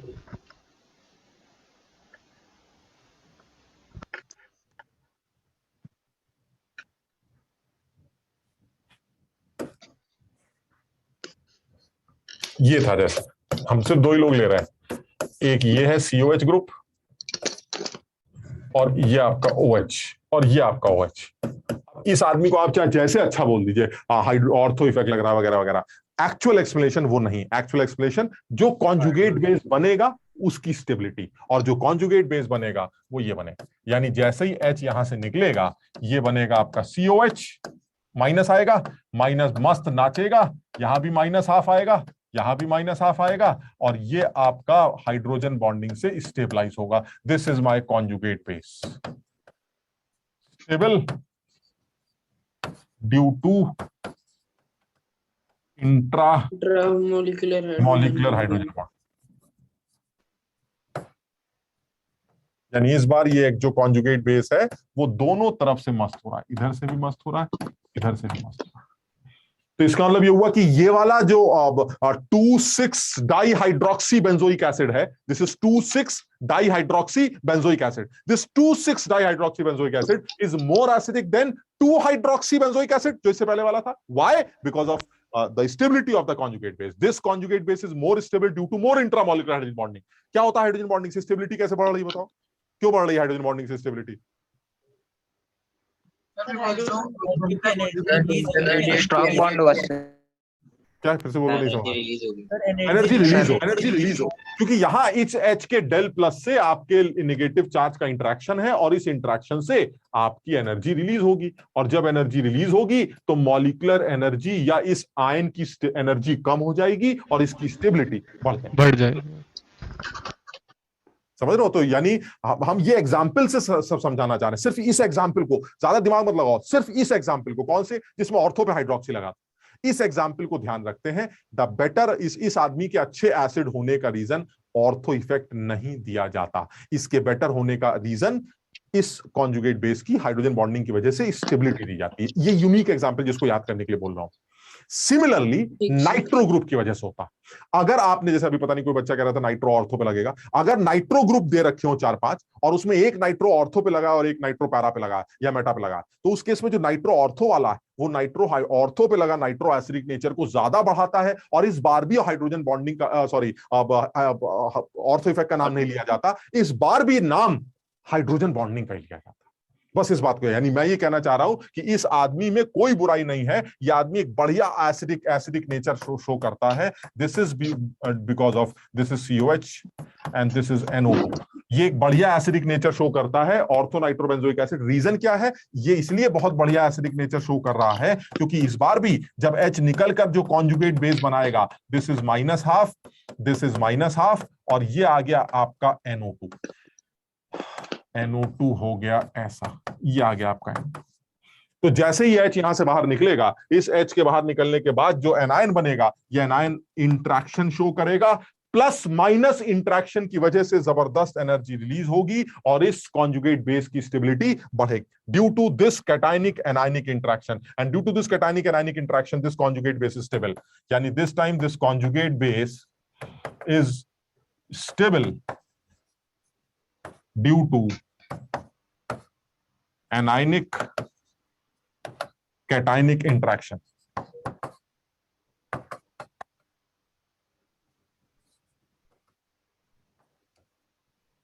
समझो, मतलब मैं ये चाह रहा हूं तुम ये 2 एग्जाम्पल बिना दिमाग लगाए और बिना कुछ पूछे इनको याद करना है तुम्हें, और ऑर्थो हाइड्रोक्सी वाले और ये नाइट्रो वाले बिल्कुल याद कर ले, दिमाग ही नहीं लगाते। कुछ कहते हैं हाइड्रोजन, भाई ये बताओ, कोई अगर कहेगा ऑर्थो इफेक्ट लग रहा, तो वो भी तो एसिडिक नेचर अच्छा ही बोल रहा है ना ऑर्थो इफेक्ट की वजह से। लेकिन मैं तुम्हें बताना चाह रहा हूं, तुम अच्छा बोल लो ठीक, रीजन में ऑर्थो मत बोलो, रीजन में ऑर्थो नहीं बोला जाता। ये मैंने किसी बुक में पढ़ा भी, अच्छी किताब में कहीं पढ़ा है मैंने ये, और शायद एक ही चीजें 2 ही चीजें पढ़ी है मैंने, जिसमें ये लिखा गया है कि नाइट्रो बेंजोइक एसिड ऑर्थो वाला और हाइड्रोक्सी बेंजोइक एसिड के अच्छे होने में ऑर्थो इफेक्ट का नाम गलती से मत लेना, वो आगे पीछे से भी नंबर काट लेगा। आप ऑर्थो इफेक्ट को छोड़िए, सीधे हाइड्रोजन बॉन्डिंग या इंट्रैक्शन, जो भी आप स्टेबिलिटी ऑफ कॉन्जुगेट बेस की बात करिए बस। सर, ये बेंजोइक एसिड के अलावा भी कहीं भी ऑर्थो इफेक्ट लग सकता है किसी और कंपाउंड में? क्या कह रहे हो बेटा, क्या चीज कहाँ लग सकता है? सर, बेंजोइक एसिड के अलावा किसी और कंपाउंड में ऑर्थो इफेक्ट लगता है? हाँ, मैं लगाता हूं, अभी उसका नाम बदल दूंगा बस इस बार, ऑर्थो इफेक्ट या उसको स्टेरिक इनहिबिशन ऑफ रेजोनेंस का नाम दे दूंगा। भाई ऑर्थो इफेक्ट क्या हो रहा है? ऑर्थो इफेक्ट COH की प्लेनारिटी को चेंज कर रहा, यही कर रहा है। आप इसको ऑर्थो इफेक्ट नाम दे दीजिए, मैं इसको ऐसा बोल देता हूं, इसी स्टेरिक फैक्टर की वजह से किसी और की प्लेनारिटी चेंज कर देता हूं, सेम है। आप उसको ऑर्थो इफेक्ट का नाम देना चाहो ऑर्थो इफेक्ट बोलिए, और स्टेरिक क्राउडिंग का नाम देना चाहे स्टेरिक क्राउडिंग का नाम बोलिए। बेंजोइक एसिड के केस में एक यूनिक वर्ड मैंने यूज किया है ऑर्थो इफेक्ट, आप चाहें तो इसको सिर्फ SIR इफेक्ट या स्टेरिक इनहिबिशन ऑफ रेजोनेंस का नाम दे सकते हैं। मैं अभी एग्जांपल ले लेता हूं। मतलब ऊपर वाला सब्स्टिट्यूएंट वी शेप होना चाहिए। हाँ, मतलब ये बिल्कुल V शेप के लोगों के ऊपर ही SIR इफेक्ट काम करता है, और जो COH ग्रुप लगा है वो भी V शेप भी होना चाहिए। ये जो COH ग्रुप, उसका रीजन है, मतलब सुनो, लड़ाई झगड़ा कब होता है, लड़ाई झगड़ा कब होगा, परेशानी क्या थी आपको, क्यों नाच रहे हैं आप? हाँ, क्यों आपके ये लड़ाई, क्यों आप टेढ़े हो जाएंगे, सीधे हो जाएंगे, क्यों नाच रहे हैं आप, ये क्यों घूम रहे हैं? क्योंकि मुझे परेशानी है आपके लगे होने से। मैं मोटा आदमी हूं, समझ बात को, फैला सा आदमी हूं, आप भी बगल में खड़े हो गए। अगर मैं फैला हुआ आदमी ना होता तो मुझे कोई परेशानी नहीं होती। और वो फैले हुए आदमी जनरली वो होते हैं जो V शेप होते हैं। आप COH को देखिए, ये V शेप होता है, ऐसी नाइट्रो ग्रुप भी V शेप होता है। ये वो सब बड़े बड़े ग्रुप्स हैं जिनके लगते वक्त उनको परेशानी होती है और वो टेढ़े होने की कोशिश करते हैं। नॉर्मली जो ग्रुप्स होते हैं वो हर कोई थोड़ा टेढ़ा हो जाता है। अब जैसे किसी ने OH लगा दिया, अब OH के बगल में आपने कोई बल्क लगा दिया, OH टेढ़ा हो जाएगा। टेढ़ा क्यों हो जाएगा? OH को फर्क नहीं पड़ता, तुम्हें जो लगाना लगा दो, हम तो छोटे से आदमी, हमें फर्क नहीं पड़ता आप कितना फैल रहे हैं। मेरी बात समझ रहे हो कि नहीं? यानी जनरली ऑर्थो इफेक्ट उस मॉलिक्यूल पर देखने को मिलेगा जैसे COH हो गया या NO2 हो गया या SO3H हो गया। एक ऐसा आदमी जो खुद मोटा फैला सा आदमी होता है, जिसको परेशानी होती है अगल बगल के लोगों से। अगर आप छोटे आदमी हैं तो अगल बगल में कुछ भी कर दूं आपको कोई परेशानी नहीं है। समझ रहे हो ना बात को? जैसे हम एग्जाम्पल और ले लेते हैं, जैसे हाँ सर, एक डाउट है। हाँ बोलो सर, अगर 2 कंपाउंड है, एक में लग रहा है हाइड्रोजन बॉन्डिंग वाला इफेक्ट और एक में ऑर्थो इफेक्ट, तो उसमें कैसे करेंगे कि कौन सा ज्यादा एसिडिक है? सर, जैसे एक है उसमें COH और ऑर्थो पे CH3 है, और एक में COH और साथ में NO2 है। नहीं, NO2 अलग, उसको NO2 बेस्ट। अब दिमाग मत लगाओ, NO2 तो बहुत ही अच्छा एसिडिक नेचर, क्योंकि तुम्हें पता है ना हाइड्रोजन बॉन्डिंग बहुत बढ़िया हो गई ना। NO2 का माइनस आई भी बहुत तगड़ा होता है। ऑर्थो इफेक्ट की वजह से तो ठीक है, COH टेढ़ा हो गया, एसिडिक नेचर बढ़ गया, लेकिन NO2 के लगे होने से जो कॉन्जुगेट बेस बना वो कैटाइनिक एनायनिक इंटरेक्शन से भी CH3 की वजह से तो एसिडिक हाइड्रोजन बॉन्डिंग नहीं होगी। Yes sir. तो फिर वो जो भी स्टेबल अच्छा है वो ऑर्थो इफेक्ट की वजह से, ये अच्छा है because of stability of conjugate base due to cationic anionic interaction. बात समझ रहे हो? तो बात ही अलग है। तो नाइट्रो को तो कोई कंपैरिजन नहीं होगा, नाइट्रो सबसे पहले आ जाएगा। और सर नाइट्रो की जगह OH ग्रुप है तो भी OH पहले आ जाएगा, क्योंकि वो हाइड्रोजन बॉन्डिंग हो रही, कॉन्जुगेट बेस की स्टेबिलिटी बढ़ रही। ठीक है सर। बॉन्डिंग ज्यादा बेस्ट रहेगी ना, क्योंकि वो एनर्जी रिलीज कर रही, उसकी वजह से कैटाइनिक एनायनिक इंटरेक्शन ज्यादा डोमिनेटिंग होगा। हाइड्रोजन बॉन्डिंग में डेल प्लस का इंटरेक्शन होता है और कैटाइनिक एनायनिक में माइनस प्लस का इंटरेक्शन होता है। बात समझ लो कि नहीं? वो माइनस प्लस इंटरेक्शन डोमिनेटिंग, इसलिए ortho nitrobenzoic is better then ortho hydroxy. Clear है कि नहीं? हाँ सर क्लियर है ना? सर हाँ। अगर 2 COH ग्रुप लगा दें हम, 2 COH, हाइड्रोजन प्रोन एरियाज बढ़ जाएंगे जहां से हाइड्रोजन निकल सकते हैं, उससे एसिडिक नेचर इंक्रीज करेगा, बिल्कुल इंक्रीज करेगा। उसमें रेजोनेंस इफेक्ट नहीं होगा सर? रेजोनेंस इफेक्ट कैसा? सर उसमें भी तो बेंजीन रेजोनेंस इफेक्ट कर सकती है। हाँ बिल्कुल करेगी, लेकिन अगर वो 2 COH ग्रुप लगे तो दोनों लोग टेढ़े, एक जो ग्रुप होंगे वो टेढ़े हो जाएंगे, तो बेंजीन के साथ रेजोनेंस का इन्वॉल्वमेंट कम हो जाएगा। वही जिसे आप ऑर्थो इफेक्ट बोल रहे हैं, मतलब उसमें और भी ज्यादा अच्छा होगा ना फिर? ऑर्थो इफेक्ट ना? हाँ ऑर्थो इफेक्ट तो होगा ही सर। हाँ, और उसमें हमारे वो हाइड्रोजन बॉन्डिंग के हो किया जाएगा। सर तो 2 लग गया तो ऑर्थो डोमिनेट कर जाएगा ना सर? एक मिनट, ये जैसा ये लक्ष्य कह रहा है, मैं वही वाला चलो एक एग्जांपल ले लेता हूं। मान लीजिए ये ले लेते हैं, ये COH है, ये H है, ये COH और ये H, जैसे ये, और इसी के पैरेलली एक आदमी ले लिया जाए, ये COH है, इधर COH है, इधर H है, इधर H। ये जो आदमी है वो मेरा मैलेइक एसिड है और ये वाला आदमी मान लीजिए मेरा फ्यूमैरिक एसिड। चाहो तो इनके नाम याद कर लेना, इंपॉर्टेंट एग्जाम्पल है, जेई में पूछा गया है। ये मैलेइक एसिड, ये फ्यूमैरिक एसिड, ये सब लोग जान रहे हो कि इनके पास 2 COH ग्रुप है, तो इनका एसिडिक नेचर तो अच्छा ही होगा, क्योंकि इनके पास दो H निकलने की साइट्स हैं, इसके पास ज्यादा, they both are dibasic acids. ठीक, तो यहां भी H निकल सकता है, यहां से भी H निकल सकता है, तो they both are dibasic acid. अब क्योंकि ये डाइबेसिक एसिड है, तो इसका मतलब ये हुआ कि इनकी 2 K वैल्यूज होगी, एक K1 और एक K2। डाइबेसिक एसिड के बारे में हम जानते हैं K1 K2 दोनों ही होते हैं। अब सवाल यह है कि मैलेइक और फ्यूमैरिक, जिनमें दोनों की K1 वैल्यूज हैं, उन दोनों K1 वैल्यूज में से बड़ी K1 वैल्यू, देखो ये तो तुम्हें पता है कि K1 K2 से बड़ी होती है। मेरी K1 मेरे K2 से बड़ी होगी, तुम्हारी K1 तुम्हारे K2 से बड़ी होगी। K1 वैल्यू नहीं समझ में आ रहा है। K1 नहीं समझ आ रहा। जो पॉलीप्रोटिक एसिड्स होते हैं, वीक एसिड्स, वो कई बार डिसोसिएट करते हैं। जैसे ये हो गया H3A, इसका पहला डिसोसिएशन करोगे तो एक H निकल जाएगा, बचेगा क्या? H2A, H2A माइनस, ये इसका पहला K1। फिर क्या होगा? इस H2A में से माइनस में से दूसरा निकल जाएगा, अब क्या बचेगा? HA माइनस, HA2 माइनस, ये इसका सेकंड डिसोसिएशन होगा K2। फिर इस HA2 माइनस में से तीसरा भी निकाल दूंगा, तो ये होगा H plus plus A3 minus, ये इसका K3 होगा। समझ रहे हो? Yes sir. लेकिन जो पहला H निकल रहा है वो एक न्यूट्रल आदमी से निकल रहा है, देखिए दिस न्यूट्रल। जो दूसरा H निकल रहा है वो एक निगेटिवली चार्ज आदमी से निकल, निगेटिवली चार्ज आदमी अपने अंदर से H प्लस को जाने दे रहा है। मुश्किल, समझो बात को, खींचेगा ना, निगेटिव चार्ज तो प्लस को खींचेगा, तो ऐसे में इसका निकलना मुश्किल हो जाएगा, यानी ये K वैल्यू छोटी हो जाएगी, इससे मानते हो? और फिर तीसरे में तो 2 निगेटिव आ गए, ये तो बिल्कुल ही नहीं जाने देगा, यानी K3 सबसे छोटा होगा। मान रहे हो कि नहीं? यानी मैं ये बताना चाह रहा हूं, किसी भी वीक पॉलीप्रोटिक एसिड्स के जो सक्सेसिव डिसोसिएशन कांस्टेंट्स होते हैं वो लगातार कम होते चले जाते हैं, यानी K1 बड़ा होता है, K2 छोटा होता है, K3 और छोटा होता है। अब अगर ये डाइप्रोटिक है तो इसके 2 K होंगे, K1 K2। Yes sir.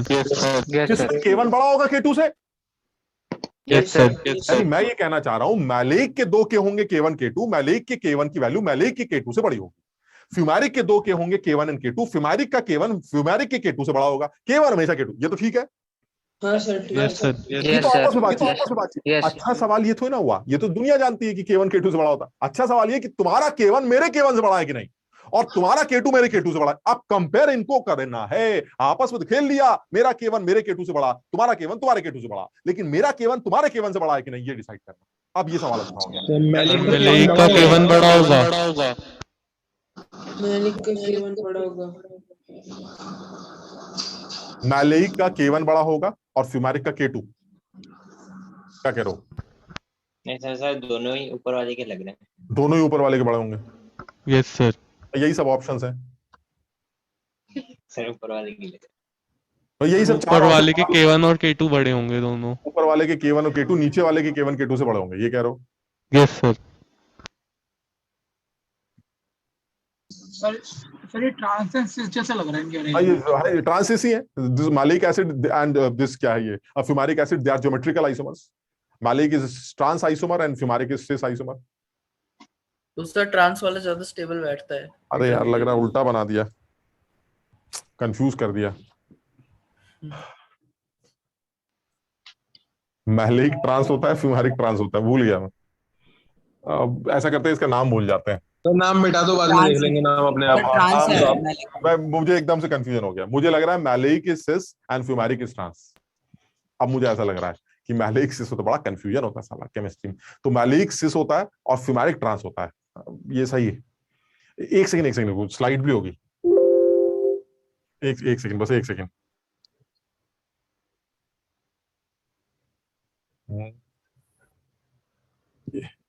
तो आंसर तो नहीं दिख रहा है, रुक जाओ, मैलिक सिस है भाई।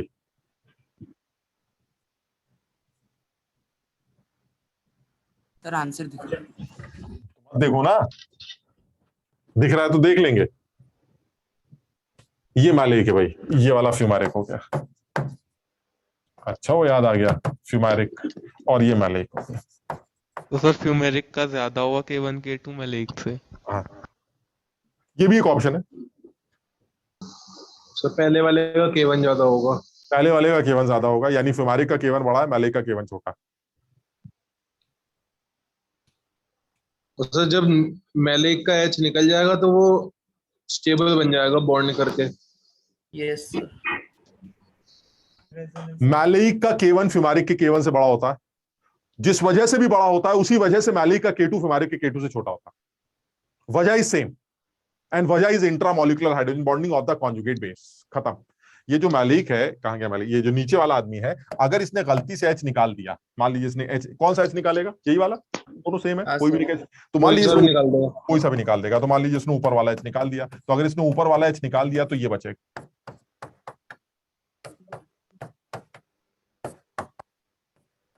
And this anion, this is a conjugate base. This conjugate base is stable due to intramolecular hydrogen bonding. जो कि वहां नहीं हो पाएगी, क्यों? क्योंकि दूर है। समझ लो नहीं बात को? यानी अगर इसने H निकाल दिया तो कुछ कर ही नहीं पाएगा बेचारा, तो दूर है बहुत। यानी इसने अगर H निकाल दिया तो ये ऐसा हो जाएगा, और ये आपका COH और ये आपका H। अब क्या तुम्हें लगता है ये वाला माइनस इस H के साथ हाइड्रोजन बॉन्डिंग कर सकता है?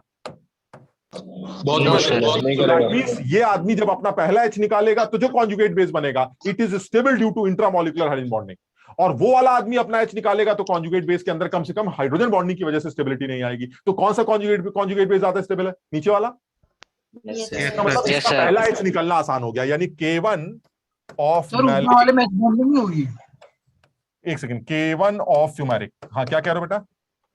सर ऊपर वाले में H बॉन्डिंग नहीं होगी। देखो H बॉन्डिंग नहीं होगी, हमने नहीं बोल दिया है। अब तुम अपने आप को 2-3 बड़ी बड़ी गाली दे दो और एक आध थप्पड़ खा लो, और ये वाली H इसो से हाइड्रोजन बॉन्डिंग शो करेगा। H कौन सा अटैक है? कार्बन है, ये कार्बन से लगा हाइड्रोजन थोड़ा हाइड्रोजन बॉन्डिंग करता है। ठीक है सर, ठीक है ना? तो इसका मतलब ये हुआ कि ये K1 जो है वो मैलिक एसिड का K1 फ्यूमेरिक से बड़ा हो गया। बात खत्म, because of the stability of this conjugate base. अब दूसरे K की बात करते हैं। दूसरा K कौन सा होता है? जो सेकंड H निकालता है। सेकंड H कौन सा इसके पास निकलने के लिए? ये वाला, नीचे वाला। क्या ये बंधा है? क्या ये इससे बंधा है? No sir. तो निकल जाएगा, लेकिन ये कैसे निकलेगा? ये तो बंध गया। दिख रहा है कि नहीं? दिख रहा है कि नहीं? Yes sir. कह रहा भाई अब दूसरा नहीं निकालेंगे। इसका मतलब वही वजह जो तुम्हें अच्छा बना रही थी, वही वजह इसको खराब बना रही, यानी K2 खराब कर रही। यानी K1 या K2 of maleic is less than K2 of fumaric, और दोनों का एक ही आंसर है, इंट्रा मॉलिक्यूलर हाइड्रोजन बॉन्डिंग। बताओ समझे? Yes sir. हाँ हाँ सर एल्कीन की स्टेबिलिटी देखते वक्त आपने बताया था कि ट्रांस वाले एल्कीन ज्यादा स्टेबल होते हैं, ज्यादा स्टेबल वाले, इंट्रामोलिक्यूलर रिपल्शन कम होते हैं उसमें। सही है। तो हाइड्रोजन बॉन्डिंग तो ठीक है, इसके अंदर वो वाला एक्सप्लेनेशन नहीं दे सकते हम? नहीं इसलिए नहीं दे सकते क्योंकि यहाँ पर इसके एसिडिक नेचर की बात कर रहे हैं, यानी इससे H को निकालने के बाद के बने हुए आदमी की स्टेबिलिटी की बात कर रहे हैं। मतलब हम इंटरमीडिएट देखते हैं इनडायरेक्टली। बिल्कुल, मतलब अगर आप एसिडिक नेचर की बात कर रहे हैं तो एसिडिक, भाई ये बताओ, अगर मैं तुमसे पूछूं ये आदमी ज्यादा अच्छा है या ये आदमी ज्यादा स्टेबल, इन दोनों आदमियों में ज्यादा स्टेबल कौन सा? ये स्टेबल है सर, ट्रांस है, इसमें क्या सोच रहा है, ज्यादा स्टेबल है? अगर नहीं ये पूछ ही नहीं रहा मैं ये स्टेबल है, मैं पूछ रहा हूँ एसिड कौन सा अच्छा है, तो एसिड वो अच्छा है जो H निकालता है। अब H निकालने के बाद जो बचा कॉन्जुगेट बेस, उसकी स्टेबिलिटी डिसाइड होगी, और वो ये कह रहा है कि भाई पहला H निकलने के बाद बचा हुआ आदमी कॉन्जुगेट बेस मेरा इंट्रा हाइड्रोजन बॉन्डिंग की वजह से स्टेबल हो रहा है, और उस इंट्रा हाइड्रोजन बॉन्डिंग की वजह से मैंने तुम्हारे H को पकड़ लिया, दूसरे H को पकड़ लिया, अब दूसरा नहीं निकलने दूंगा। पहला तो मैंने इसलिए निकाल दिया क्योंकि मैं जब बनूंगा तो हाइड्रोजन बॉन्डिंग से स्टेबल होऊंगा, दूसरा नहीं निकलने दूंगा। बात समझ रहे हो कि नहीं मेरी? यानी हाइड्रोजन बॉन्डिंग ही तुम्हें अच्छा कर रही है, और हाइड्रोजन बॉन्डिंग की वजह से दूसरा वाला H निकलने से मना कर रहा है, यानी K1 अच्छा हो गया और K2 उसी हाइड्रोजन बॉन्डिंग की वजह से खराब हो गया। सर मतलब हमें जब भी रेट निकालना हो किसी भी चीज का, हमारे मैकेनिज्म वगैरह में भी, तो जो चीज रिमूव करने के बाद जो चीज बचती है अगर वो स्टेबल है तो बिल्कुल नहीं, रेट मत पूछो, ऑर्डर की बात कर रहे हो ना, ऑर्डर की, या कितना फास्ट निकल रहा है, फास्ट निकल जैसे, हाँ जैसे जैसे बोलना है, तो वो बने हुए आदमी की स्टेबिलिटी बहुत ज्यादा बड़ा रोल प्ले करती है। एंड दिस इज किताबी मेथड, ये किताबी तरीका होता है कि जो बना उसकी स्टेबिलिटी डिसाइड करो।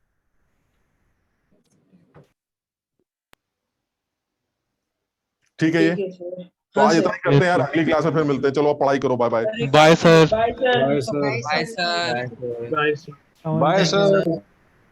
मैं तो doubt bye sir. Bye sir.